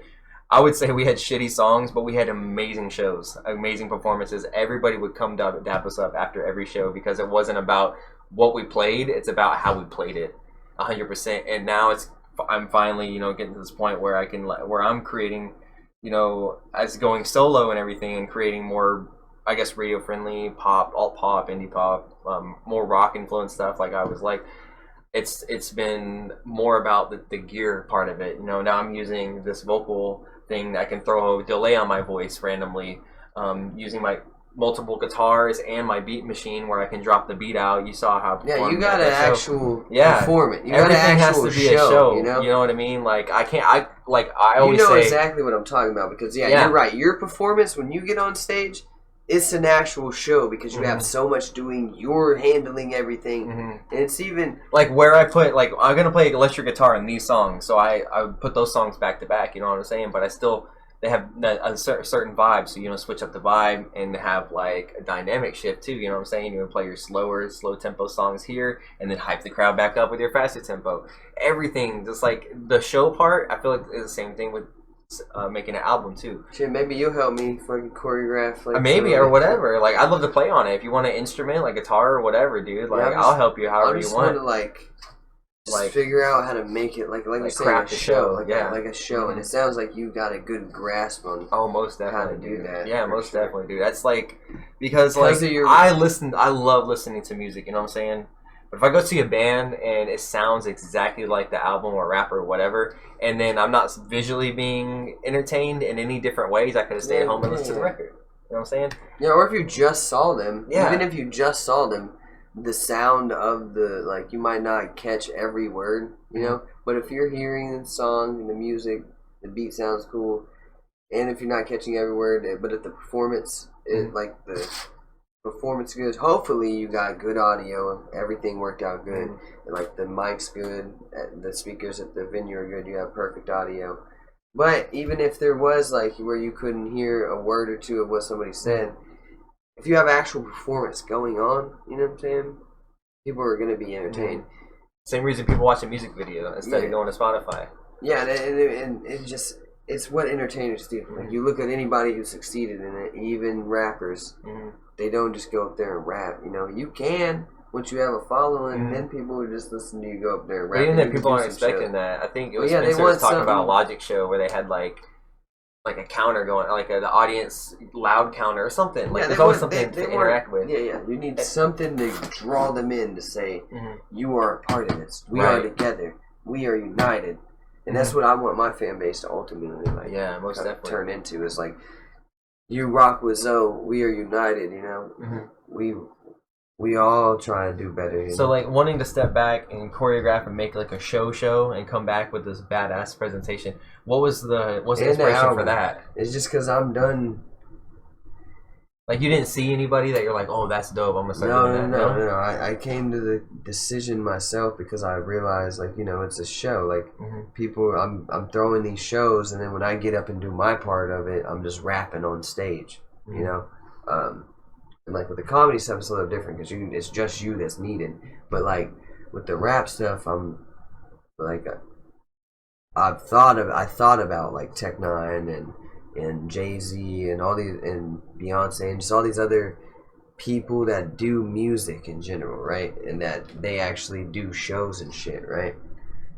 And they're doing a performance in the show. So I guess kinda, I did look at somebody else, but it was more of like my experience. It was like your subconscious industry bubbled up and said, yo, you need to be doing shows. And I'm just getting so overwhelmed with everything, and I'm like wondering, why is this not working? Why is this? What's wrong? So I had to take a step back of everything that I've done in the past 2 years and say, I need to change, even on the promoting side and everything. Like I kind of laid it out all to you today, but I looked at what I did the last 2 years and said, I need to change these things to get past my failures so that I can feel good. And then it just so happened they all kind of lined up, and my performances and all that lined up with my line of thinking of like the promoting side. And so now I got a clear path to fucking go on and achieve it, you know, and I am going to achieve it one way or another. I'm going to keep grinding. I'm not giving up. Some days your boy gets down, bro. I ain't gonna lie. Some days I know I present this such, what is it? I want to say vigor, but that might not be the word. That's good. What is it? Vigilance, or something like that. And I said that with a V, y'all. Vig. Yeah. Because I don't want anybody to be like, but what? Yeah. Vig. You know, Vig with the V. People are hoes on the internet. Yeah. What was I saying? That you get down sometimes, you know. Yeah. Like I get down, dude. And I present myself like this super confident, like fucking dude that nothing can stop him ever. But a lot of times in the background, I'll be sitting there like, you know. But I pick myself up every time, and I'm like, you know what? I'm gonna stand on my word, and I'm gonna stand on what I wanna be. And what I've learned and grown to, and my brothers taught me like to be loyal, And the world has taught me how to be strong. So yeah, I'm gonna stand up, pick myself up every time, and push forward, and hopefully teach other people how to do that along the way. Yeah. That's dope, dude. Hell yeah. It'd be dope. Dude, and like what you're talking about with promoting shows and stuff like that. I love how you said that, you know, it didn't make sense that the promoter said, you know, you go sell these tickets or whatever, something like that. You know, Yeah, it's up to the artist to bring the show there. That makes sense. My brother, he always said, kind of use an analogy like a restaurant or anything else, like a venue is a venue. You want people to come to your venue and to your bar. Why does the venue not promoting these shows? You know what I'm saying? Why is it a promoter and then the artist that have to bring people to your bar? McDonald's doesn't tell its employees, like its order taker, hey, bring some customers. No, they run ads. They take out billboards and all this kind of stuff. Like McDonald's does, not the, you know, the register guy. He's not the one that's supposed to bring the customers in. You know what I'm saying? I don't understand why venues aren't like that. Venues are you want people to come in to spend money at your bar, pay your bartenders. Well, it's more lucrative for them. Venues go off of a promotion. Like they deal with the promoters. I would say. You could, but at that point, it's either two ways. The venue, if the venue does that, you're eliminating all promoters, and then the venue owner is technically the promoter themselves. Yeah, and you're not outsourcing. Well, you know, sometimes the promoters will work with the venue owner, so it's kind of like they're part of it. They work together. But as far as like the one person putting on the show, the venue and the promoter should be working together. Yeah, that's what I like about Chaz at the Haltom Theater is because when not any show you do there under Chaz, he'll promote it on all his social media, and he put in whatever show you're doing at his location, he'll throw it on the displays and stuff because he knows that's his venue.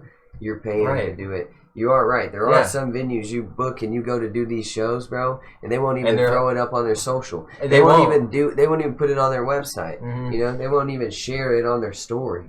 Yeah. You know, that's why I fuck with Chaz. 2014 and stuff like that. Like, we'd have to like call the venue and be like, yo, you know, is there a flyer? Can I go put a flyer up in your thing? And we have to like, I remember going to all the way to Arlington to a venue like a week before, it's just so we could slap a flyer that we printed out ourselves on the window of the venue we were playing in. It's like, dude, like, why wouldn't the venue do this? Why wouldn't a venue want to let people know what's going on? So to give people the option of, am I going to show up that day? Because like, what if that interests you? You know what I mean? Like, it should be, like, the people putting on the show and the venue. Like, I guess, like, the promoter would be, like, the general manager of McDonald's if we're still going on this fucking... Oh, yeah, we on this analogy. You know what I mean? On this analogy. We're still kicking it. But, yeah, like, it should be up to the person running the business to get the people in the door. You know what I mean? Like, doesn't that make sense? Like, why are you telling... you know, the artists that they need to be the ones that bring in it just doesn't make sense. Like you said, it doesn't make sense. Pay to play, like, it's ridiculous. I've never played anyone we done the sell tickets thing and sold like 0 tickets, and then like it's like you get these slots, but if you don't sell any tickets, you get the last pick. My thing, so we play in front of nobody, but we would never pay someone to be on a show. And if you're good at selling, honestly, any artist, if you're all listening to this, if you're good at selling tickets.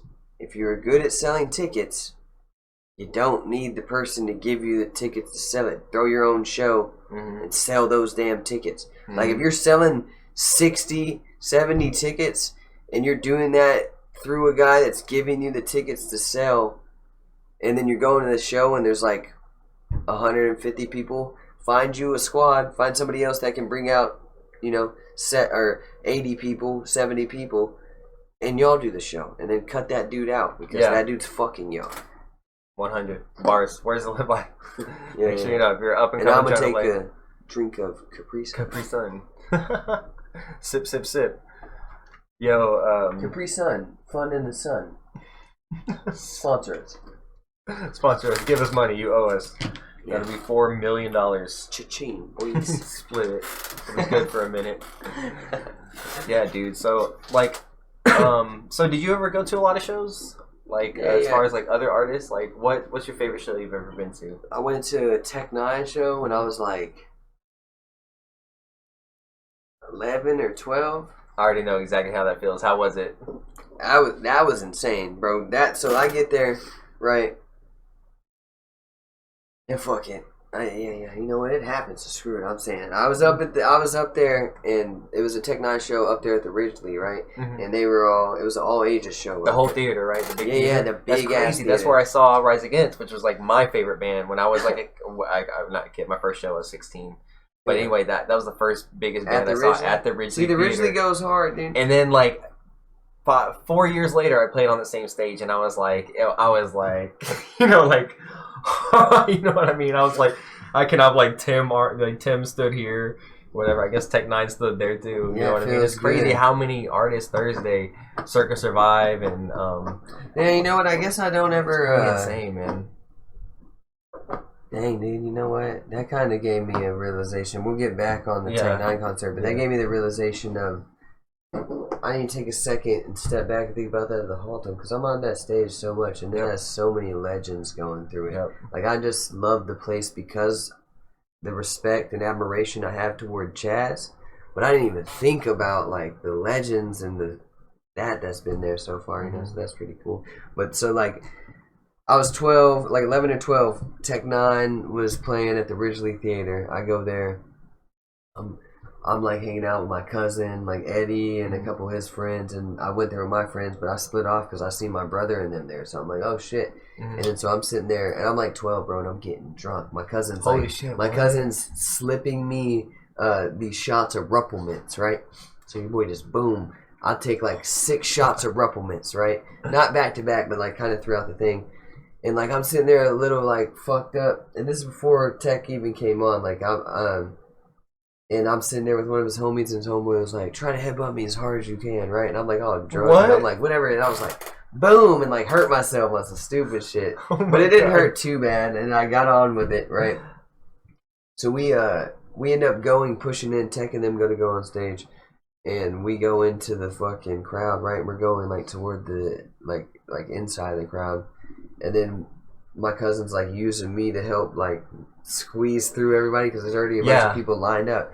And so we get to the front, and there's like a couple like girls, like these teenage looking girls, like to the right, and they were giving this dude like some pills like next to me, and then like they were just passing to people. So I like threw my hand out there, and they gave me some pills, and so I like took these two. You didn't know what they were? No, but I'm assuming they were Exos. Okay. Now I know they were kind of colorful, but they were like 2 pink looking ones. So I'm assuming they were Exos. Okay. They looked like something. I didn't look at it for long. Yeah. I took it, and I'm just sitting there, fucking like rolling. I guess after that, and there's like this like lady like grinding on me, like not really. She's just dancing, but I'm thinking she's grinding on me because I'm fucked up. So I'm trying to like. But she's like, this fucking kid's trying to like hump me, basically, right?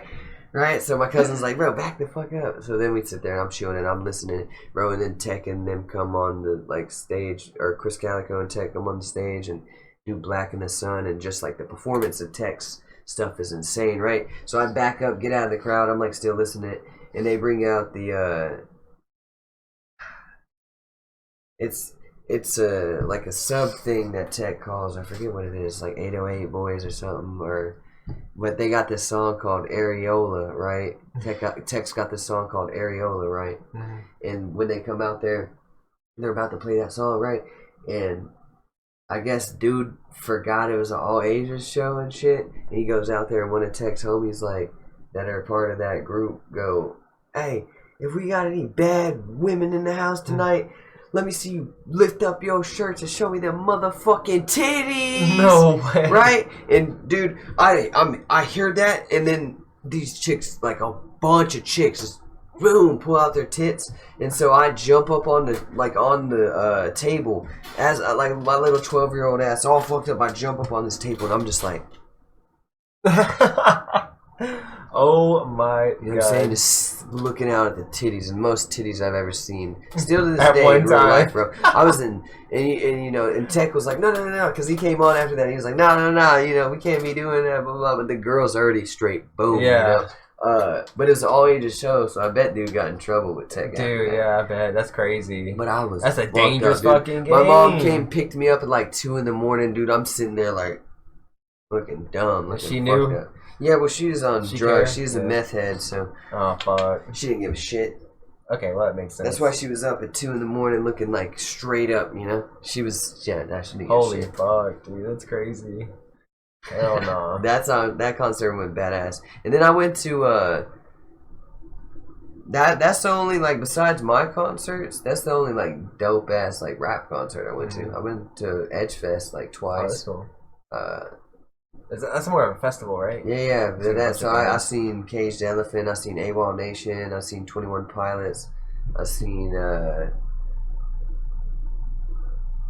what's it called? A Day to Remember. I seen more than that.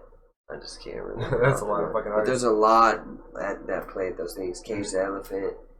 I've seen a bunch of them. Hell yeah. A bunch of live like rock shit. Any Live rock stuff. memorable shit from those shows? Yeah, one time at a Day to Remember concert, bro. I'm going in there and like I'm like, fuck it, dude. I'm gonna go into like I squeeze past it and like they're moshing in the circle, so I'm like, I'm gonna fucking go try to get in the mosh, right? So I'm gonna go try to get in the pit. And so I get in the pit and I'm like running around fucking hitting people. But as I'm in there, like before I came up there, me and my homie sat down and we ate some Subway, right? Like some buffalo. I ate a buffalo chicken sandwich. Oh no. Right? And so they're like, boom, boom, we're all hitting each other, right? And then I feel like, and I'm drunk, you know, and so I feel this shit coming up in my stomach, so I'm like, man, and I kind of like panicking, but I'm still doing it. And this dude, like this rocker dude, sees the panic in my face, like this big ass dude with long hair, and like he sees me like almost panic for a second, and he like looks at me, and goes, right, and I was like, so I fucking look dead ass at him, and I go and I run at him, bro, and I he put his hands on it, and I put my feet on it, and he chunked me up on top of the crowd, and then they crowd surfed me over to the gate. They fucking chunked me, and this is the first time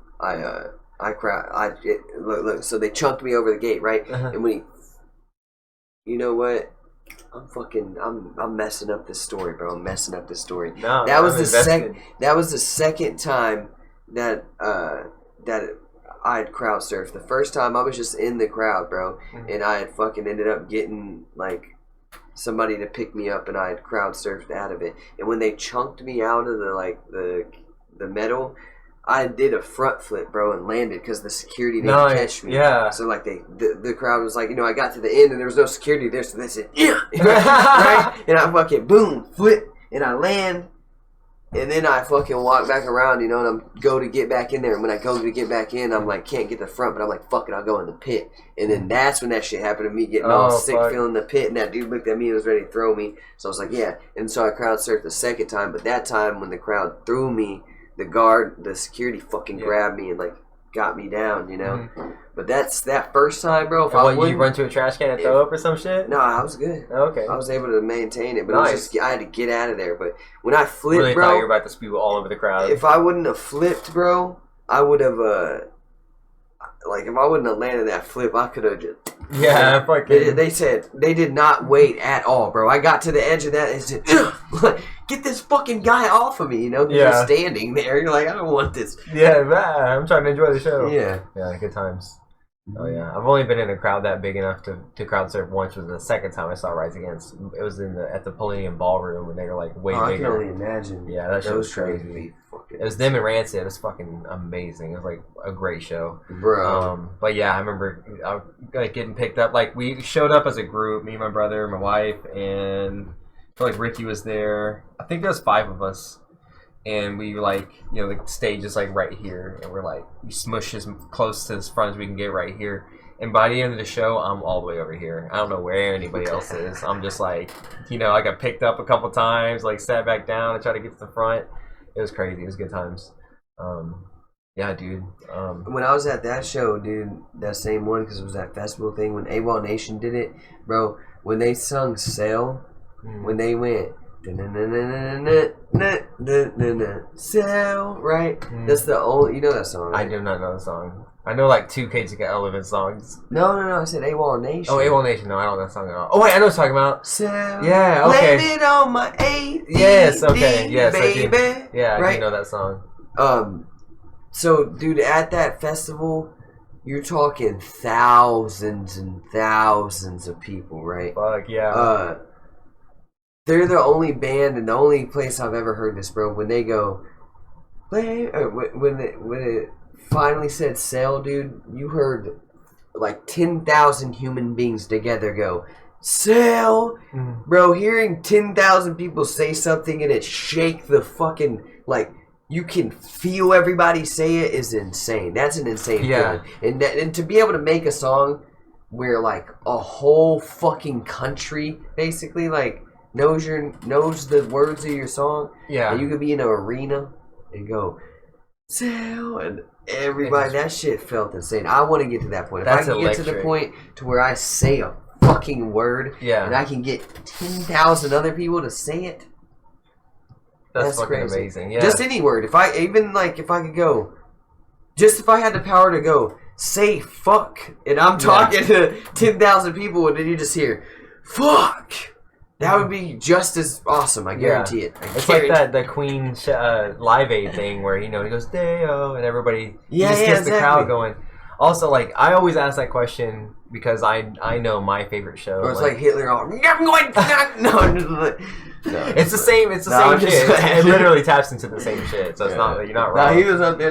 That man manipulated the fuck out them people. It comes from the same shit. He was up there speaking some craziness. People were like, you know what? No, yeah, with the passion. They were like, you know what? Fucking dummies. Yes, are we going this way now? Yeah, fucking idiots. Yeah, fucking. Yeah, I'm not talking about that though. Yeah, no. No, like the best show I ever went to was last year. It's in April. Jacob Collier. This dude, he's like got perfect pitch. He's like a musical prodigy. He got found by Quincy Jones. That's how important he is. He's like young as fuck. He's like 27, but makes just the most intricate, crazy. That's where I get like, that's not totally where I get my idea for switching time signatures and stuff. But he's like, why I got into him is everything I love about music. Fucking with time signatures and layering different harmonies and weird melodies and switching and keys. like getting into music theory too. He's like super like he knows all that shit and has perfect pitch as well and he's multi-instrumentalist. Like he mostly plays all his own instruments and shit like that. Plays on loops and shit. He does this every show, but the crazy shit is he basically sections the crowd off into three sides. It's like right, middle, and left. And he sings a note like and the crowd goes and he sings another note and they go and he sings a third note and then we're all doing a chord, and then because everybody has a general knowledge of da da da like do re mi fa sol la ti do like of normal theory. Yeah, and then hearing somebody he goes like this. And then we'll all go up. Then they go down. Then they'll all go down. And we all start making these different chords together. Different humans. Still, that got me so cool. Yeah, it's the most incredible experience of my entire life. Because you're so in sync with these other people. Yes, just like you're the world's biggest choir right now. You know what I mean? And it's the way the sound moves through the room and the way like everybody's energy is just connecting. That sounds insane. Bro. He gets everybody to go on different chords and then like goes bigger and then quieter and then bigger and quiet. Like he manipulates the crowd in like such a way that I've never been manipulated or part of a show like that. That's what I'm talking about, bro. It's beautiful. That's that shit. That's what separates people from just doing music. Like you can make music, but you gotta put everything into it. And that does incorporate you putting your heart and soul into making the music, but also delivering it and performing it. It has to mean something. It does. Most definitely. And I've come to that realization. It took me a long time. It's hard. Sometimes it's hard to do that, or you don't have the right outlet to necessarily know how to choreograph it. But talk to the right people, ask like-minded people, find people who are smart with it, and you'll figure it out. You know what I'm saying? Yeah. Find somebody who's got a wrestling background that you know what I'm saying. No, dude, I got bars. I got your brother. Ideas. We're idea people. Your brother is bit about the wrestling. So that's funny, dude. That shit's crazy. True story, man. Should have come to one of these other comedy shows. Dude, I know. About some of these open mics. Well, he's trying to get some shit together to where he can travel. He just barely got a car, and he's getting his shit together to where he can actually start traveling and doing more open mics and stuff like that. So I'm excited to see how he goes. I told him he needs to keep going to yours. But yeah, another really notable thing that Jacob Collier did during the show is he did 50 cities in the U.S. Like he did one in the UK first. He's from England, but he did 50 cities in the U.S. And every city he had us sing a word, right? And he's like sing this word in this tone, right? And he would sing the word and he would like do it 3 times, and they do it like 3 times. By the end of the tour, using every city that he went to, he compiled them all together, and we all did from city to city basically the world's biggest collaboration of I Can't Help Falling in Love with You by Elvis. So he recorded because he has perfect pitch. He could tell us exactly what note to sing, and so he did it. I'll show you I'll show you his Instagram. That sounds insane. It's dude. insane. Like his level. The thought process behind that is just immaculate. Dude, I cannot say enough good things about Jacob Collier. Definitely recommend. He's like my favorite musician of all time. Yeah, that's dope. Yeah, he does it all. Yeah, as far as like incorporating things, like he has 3 different albums called Jesse, like Jesse Volume 1, Jesse Volume 2, Jesse And does he Volume 3. do like? Does he sing himself or does Yes, he? Okay. he has incredible range. What genre does he do? So that's what I was about to say. Jesse Volume 1, Volume 2, Volume 3. He considered 3 different musical universes, right? That's his 2nd, 3rd, and 4th album. The first one's like classical. Jesse Volume 2 is more folk and the first and one's Western. like more like. Yeah, it's got stuff like that, but it's still a lot of singing. You know what I mean? It's classical influence, a lot of those instruments, timbres, tones, and stuff like that. Second one is like folk. You know, Banjos folk. and shit. There's banjos in there, yeah. Mandolins. I don't know too anything, much. you know what I mean? Instrument. The only But honestly, folk- banjo is actually an African instrument. That's Really? a very common misconception because of deliverance and how it's been adopted by Americans and into like country music and Western music. It's now thought of as a Western or folk instrument, but it originates in Africa. Think about it. It's like it's got a snare drum as the head, right? So it's very percussive. It's a very percussive instrument. African, you know, you think about African rhythms, African. Oh percussion. yeah, dude. Everything is about rhythm in Africa. Like it's got that more like vibration Twangy, to dong, it, right? dong, dong. It's got a really sharp transient. Just to get fucking technical about it, that's my whole world getting into it. But yeah, and then the third Jesse is pop and R&B and stuff. So the third Jesse is like I would recommend to anyone because it's much more palatable as far as like to like mainstream music listeners or whatever. But all his shit is bars. And then his first record's called In My Room, which is literally him in his room with every instrument he has, like creating a whole. Creating a whole album, and he's known for how he got discovered is by Quincy Jones was by doing covers. So he did a cover like the Flintstones theme song, All Night Long, stuff like that. Really famous. How long have you been listening to him? Fuck, the first time I saw him, fucking goosebumps, man. It was a tiny desk, his first tiny desk, and he had 4 other musicians with him. What year do you think that was? I think that was maybe 2019 because I feel like it was pre-pandemic because. The second tiny desk, it was him in his room, and that's another crazy thing is it was him and 4 other versions of him. Like he recorded him playing and then him playing and him playing, and eventually compiled them all together like he did with us in the crowd.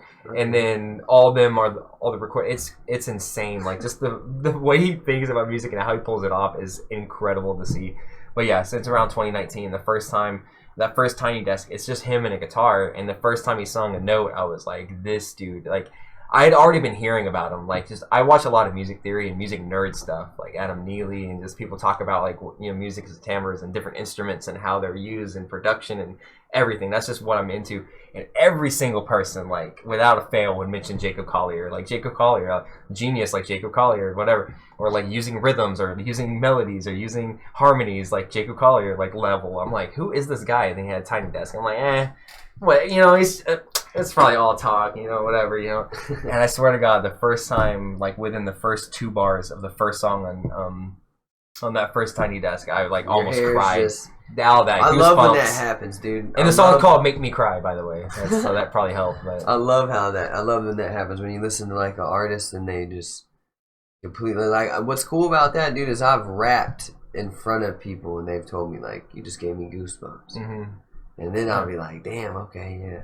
But that's part of it, and that's part of what drives you to want to do your show and revamp your show, is because whether you think whether you think you're doing or not, the way you perform, and I saw you at your show and any show you played at, the way you perform, you're believing your words, and it's that passion that comes out of the delivery is a show in itself. You know what I'm saying? So it's not like you're lacking anything, but not to say that, you know, you always want to improve. You always want to be better than you were, which is awesome to see, like, how you, like, now and probably within a future interview we're going to do, I love to see what changes and how the next conversation we have, you know, in a year or maybe less, you know, is going to be. Hopefully I come out here balling, boy. Yeah, most definitely. It's really cool to see people grow, and that's Rolex kind of what. Or something. No. Yeah, right. No, it's really cool to see people grow, and same thing with you putting on the shows you want to putting on Mike, putting on Spencer, putting on CJ. You know, like you see the people you want to believe. That's the same thing I bring like to the podcast. Like I've asked a lot of people, you know, like who wants to do this thing, who I want to talk to, who I want to bring to the show and introduce to people and cut content around and build. And it's like people that I believe in, you know, I believe in you, I believe in Mike, I believe in, you know, Auto Moniker and Rose and you know, everybody I've had on, like I'm like, these dudes are doing something different. And there's people that have reached out to me asking to be on it, and I'm like, dude, I just don't. It's either one, I don't really know you that well, or two, you're not marketing yourself in a way that I should know you. You know what I'm saying? Should definitely just gravitate toward what you're interested in and and who you feel like you should have on the pod. You know? Yeah, I think the the pod putting on shows. You know what I'm saying? It's like having those people that have that drive to move forward, because like I'm catching people at the beginning. You know what I mean? That's kind of the point of this too. The in between. Yeah, that'd be dope. I'm catching people in the middle, the beginning, whatever of their careers. And any one of y'all could take off tomorrow, you know what I'm saying? But I'm gonna be the motherfucker that puts you on first, and like, cause I see it, you know what I'm saying? And I want those people. I see something in everybody. And it's just like I'm not gonna help. I'm not gonna say, you know, I'm gonna start cutting up your content and working for you. But I want to, like with my platform, I want to build each other up. You know what I mean? Yeah, for sure. You know what I'm saying? Like I am on here all the time. I'm like, y'all go follow b-nign music. Yeah, and then exclamation point. Zoe 817, you know, catch them, sub on YouTube, follow on Spotify. That's important too. You know, like if you follow your favorite artists on Spotify, it'll let you know when they drop new albums, new singles, and all that type of shit. I just keep staring at the cameras whenever I'm drinking this Capri Follow Sun. your favorite artists, not just us. Go follow us. Go follow us on. No. Follow us. Then go follow. Your favorite. You know, it's important. You know, it helps everybody. Stick with the grind and you know, get recognized, and the algorithm puts us through, and hopefully shows us to more people that also enjoys us. So all that shit is important, man. Like it's like one thing I find funny. I kind of want to like put out in the open or whatever is people will come up to me all the time like, yeah, I saw your video on whatever, and I'm like, okay, well you didn't like it. You know what I mean? Like. Come and tell, if you liked it, come up and tell me that you've watched it. But if you tell me you watched my shit and you didn't like hit the like button or comment or engage with it in any way, you basically just told the algorithm to not show me this shit. You know what I'm saying? And then you're coming up to me and going like, yeah, I told the algorithm to tell you to fuck off. You know what I mean? And it's like, dude, like if you want to promote and help your friends and you really believe in your friends and you're going to dab them up and, you know, make sure you're actually helping in that realm too. You know I do have an opinion on that. Yeah, go ahead. I do have an opinion on that. I've been in a mode of kind of like that, like feeling like, but my thing is, if you ain't getting the proper interaction, and then it's on you. That's all on you. That don't mean nothing. Nobody is obligated to like anything that you do. Mm-hmm. Nobody's obligated to listen to anything you say. Nobody's obligated to like your music or pay attention to your podcast. Nobody's obligated to even speak to you or even think about you, you know? Mm-hmm. So I try to think of, if I ever falter on that end and if I'm not getting the interaction, I have been like, man, nobody's fucking with me, but really it's my fault and I need to progress further so that they want to fuck with me. And I never put that on anybody. So if you do support the artist, it's very important to go follow, like, subscribe. That's what helps us. But I also understand doing that to the one that you feel like deserves it. The only bad thing about that is a lot of times people are just sheep. So unless you have 20, 30, 40,000 at the minimum, they're probably not going to pay attention to what you're doing in general, right? So there's a cap. Yeah, I don't want to come off like, yeah, you do. You go and like all my stuff right now. You know what I mean? Because I understand that if even somebody not watching their video, but that was my thing of it is like with me, like if somebody saw it at all, I appreciate it, but even if I'm horrible at taking compliments, bro. So even if somebody came up to me and were like, "That song's badass," I'm gonna go, "Hell yeah!"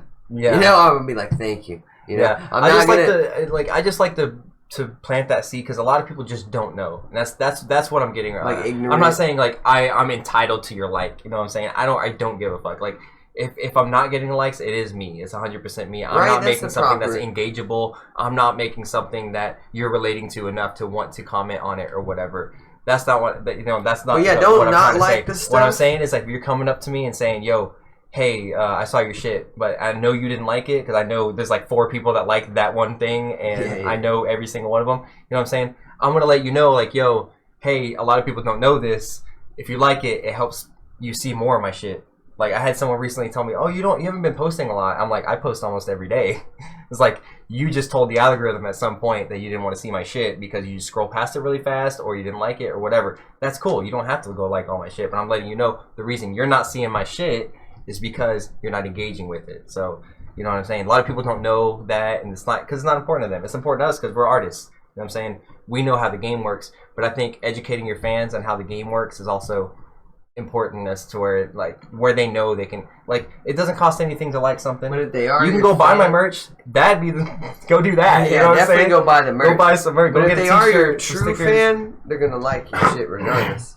Exactly. So like yeah. they're already gonna do that. Like, but not everything. You know what I'm saying? They already do that. Though. Not every single post. All the internet. Every person that me and you know has a phone, pretty much. Yeah. And they all get on the internet and they all like shit. Mhm. And they like what they like. Mhm. And that's my thing. Like, they know they're supposed to click like. I don't know. I was about to go real satirical with it about humans, but I want humans to prosper. But yeah, social media just might not be the best in general. But I would say put your likes and your attention somewhere that like deserves it, like me or like b-nign. You know, you pay attention to motherfuckers that are. I mean, like you said, you like what you like. You don't. Yeah, you like what you like. Like, and if you do like it, acknowledge it. You know what I'm saying? Acknowledge it. If you like it, yeah. I scroll through shit that I don't fucking like all the time. We all do. Me too. You know what I'm saying? Like people that I know, and I'm like, you know, sometimes I'll hit that refresh, and then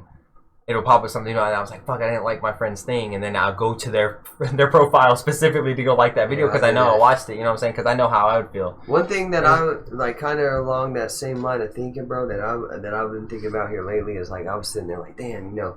Because I do a lot, and I put on for a lot of people and do a lot for other people, and I'm like, sat back, and I was like, damn, dude, nobody really, like, does, like, nothing for me. Like, you know, and I was, like, sitting there, like, looking back, like, damn, dude, I do this and that, and, like, nobody's ever, like, compensated or tried to put on for me the way I've been putting on for everybody, right? But then I sat back, I thought, well, that's because I'm the one that's supposed to be doing the putting on. Like I'm supposed to put people on. That's my role. There's some people that don't have the proper outlet and don't have the whatever circumstance that they can't do it, but they're trying, and then that's when I come in to help put on for them. You know what I'm saying? Instead of thinking, but I'm trying now to stop thinking so much of what I can gain from other people and what all this and what I can provide to people, you know?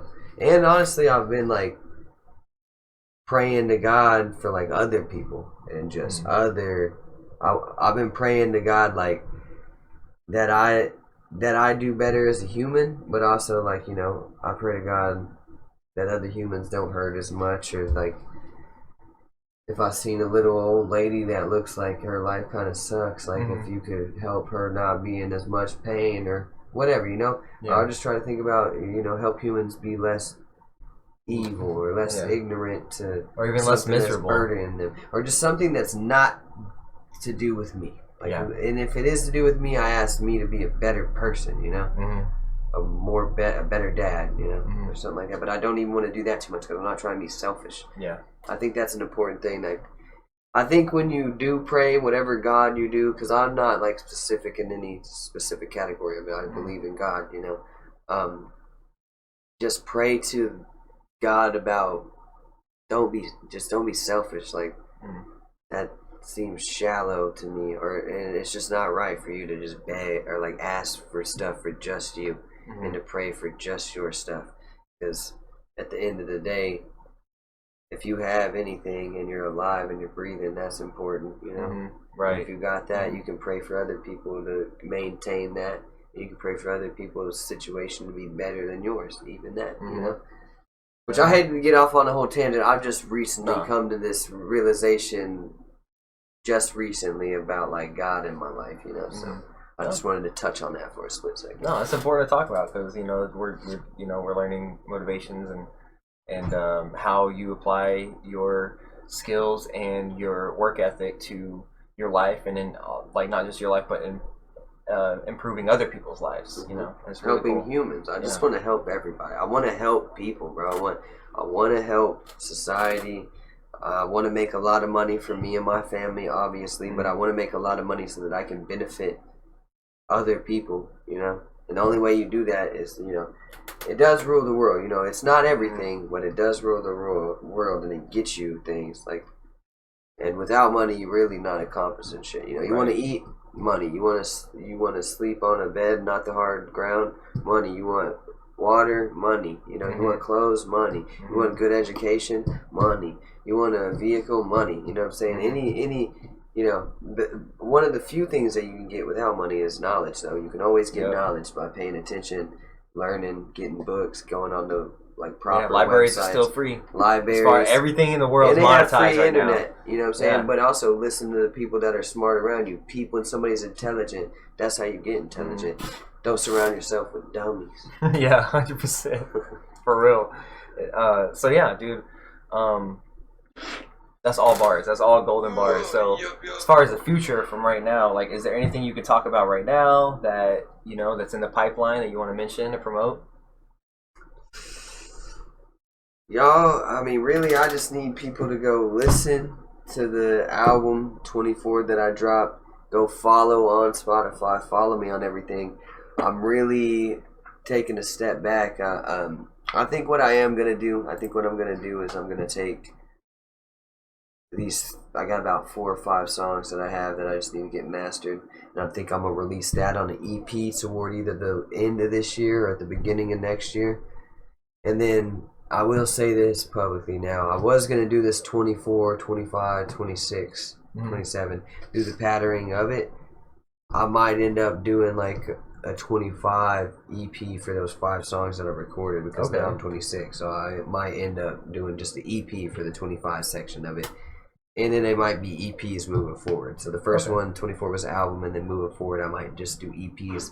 That way I'm not just locked in on that specific creation. So probably toward the end of next year, 25 EP, or at the end of this year, at the beginning of next year, 25 EP, you know. Nice. And then Toys for Tots, y'all keep a lookout for that. I'm going to see if I can get a bigger artist. You'll see the Instagrams up here. I got mine is right there, and those over there. Yeah. Go follow me, you mother. Follow. No, I'm just playing. Just like I'm gonna keep doing this till I get followers. Follow. Don't sleep. Keep up with your boy. Forward Texas. I'm gonna keep doing this. Running the game. I'm gonna keep doing that for 30 minutes. 30 more minutes. Here, sit in silence. Nah, no, sit in silence. No, I'm just. Yeah, but yeah, we get it right there. Last thing I usually have my guests do, if they're actually here in the person, is you got to tag the table, man. I'm gonna have everybody that's ever been on this interview eventually tag this table. Misty, one day we'll have her in here to tag it. Rose, I forgot to have her tag it, which I felt bad about. But yeah, dude, we're here doing the dang thing. Yeah. Dang, I feel like it's kind of. Yeah, I got to get a new one. But yeah, dude, this is 0817, you know, catch him on YouTube, Spotify, Instagram, you know, keep up with them. We're still doing the dang thing. As far as me, next time I'm streaming is Sunday. I just did a lot of streams this last week, and now I'm going to be off for 6 days, hallelujah. So yeah, catch me next Sunday. I'll be playing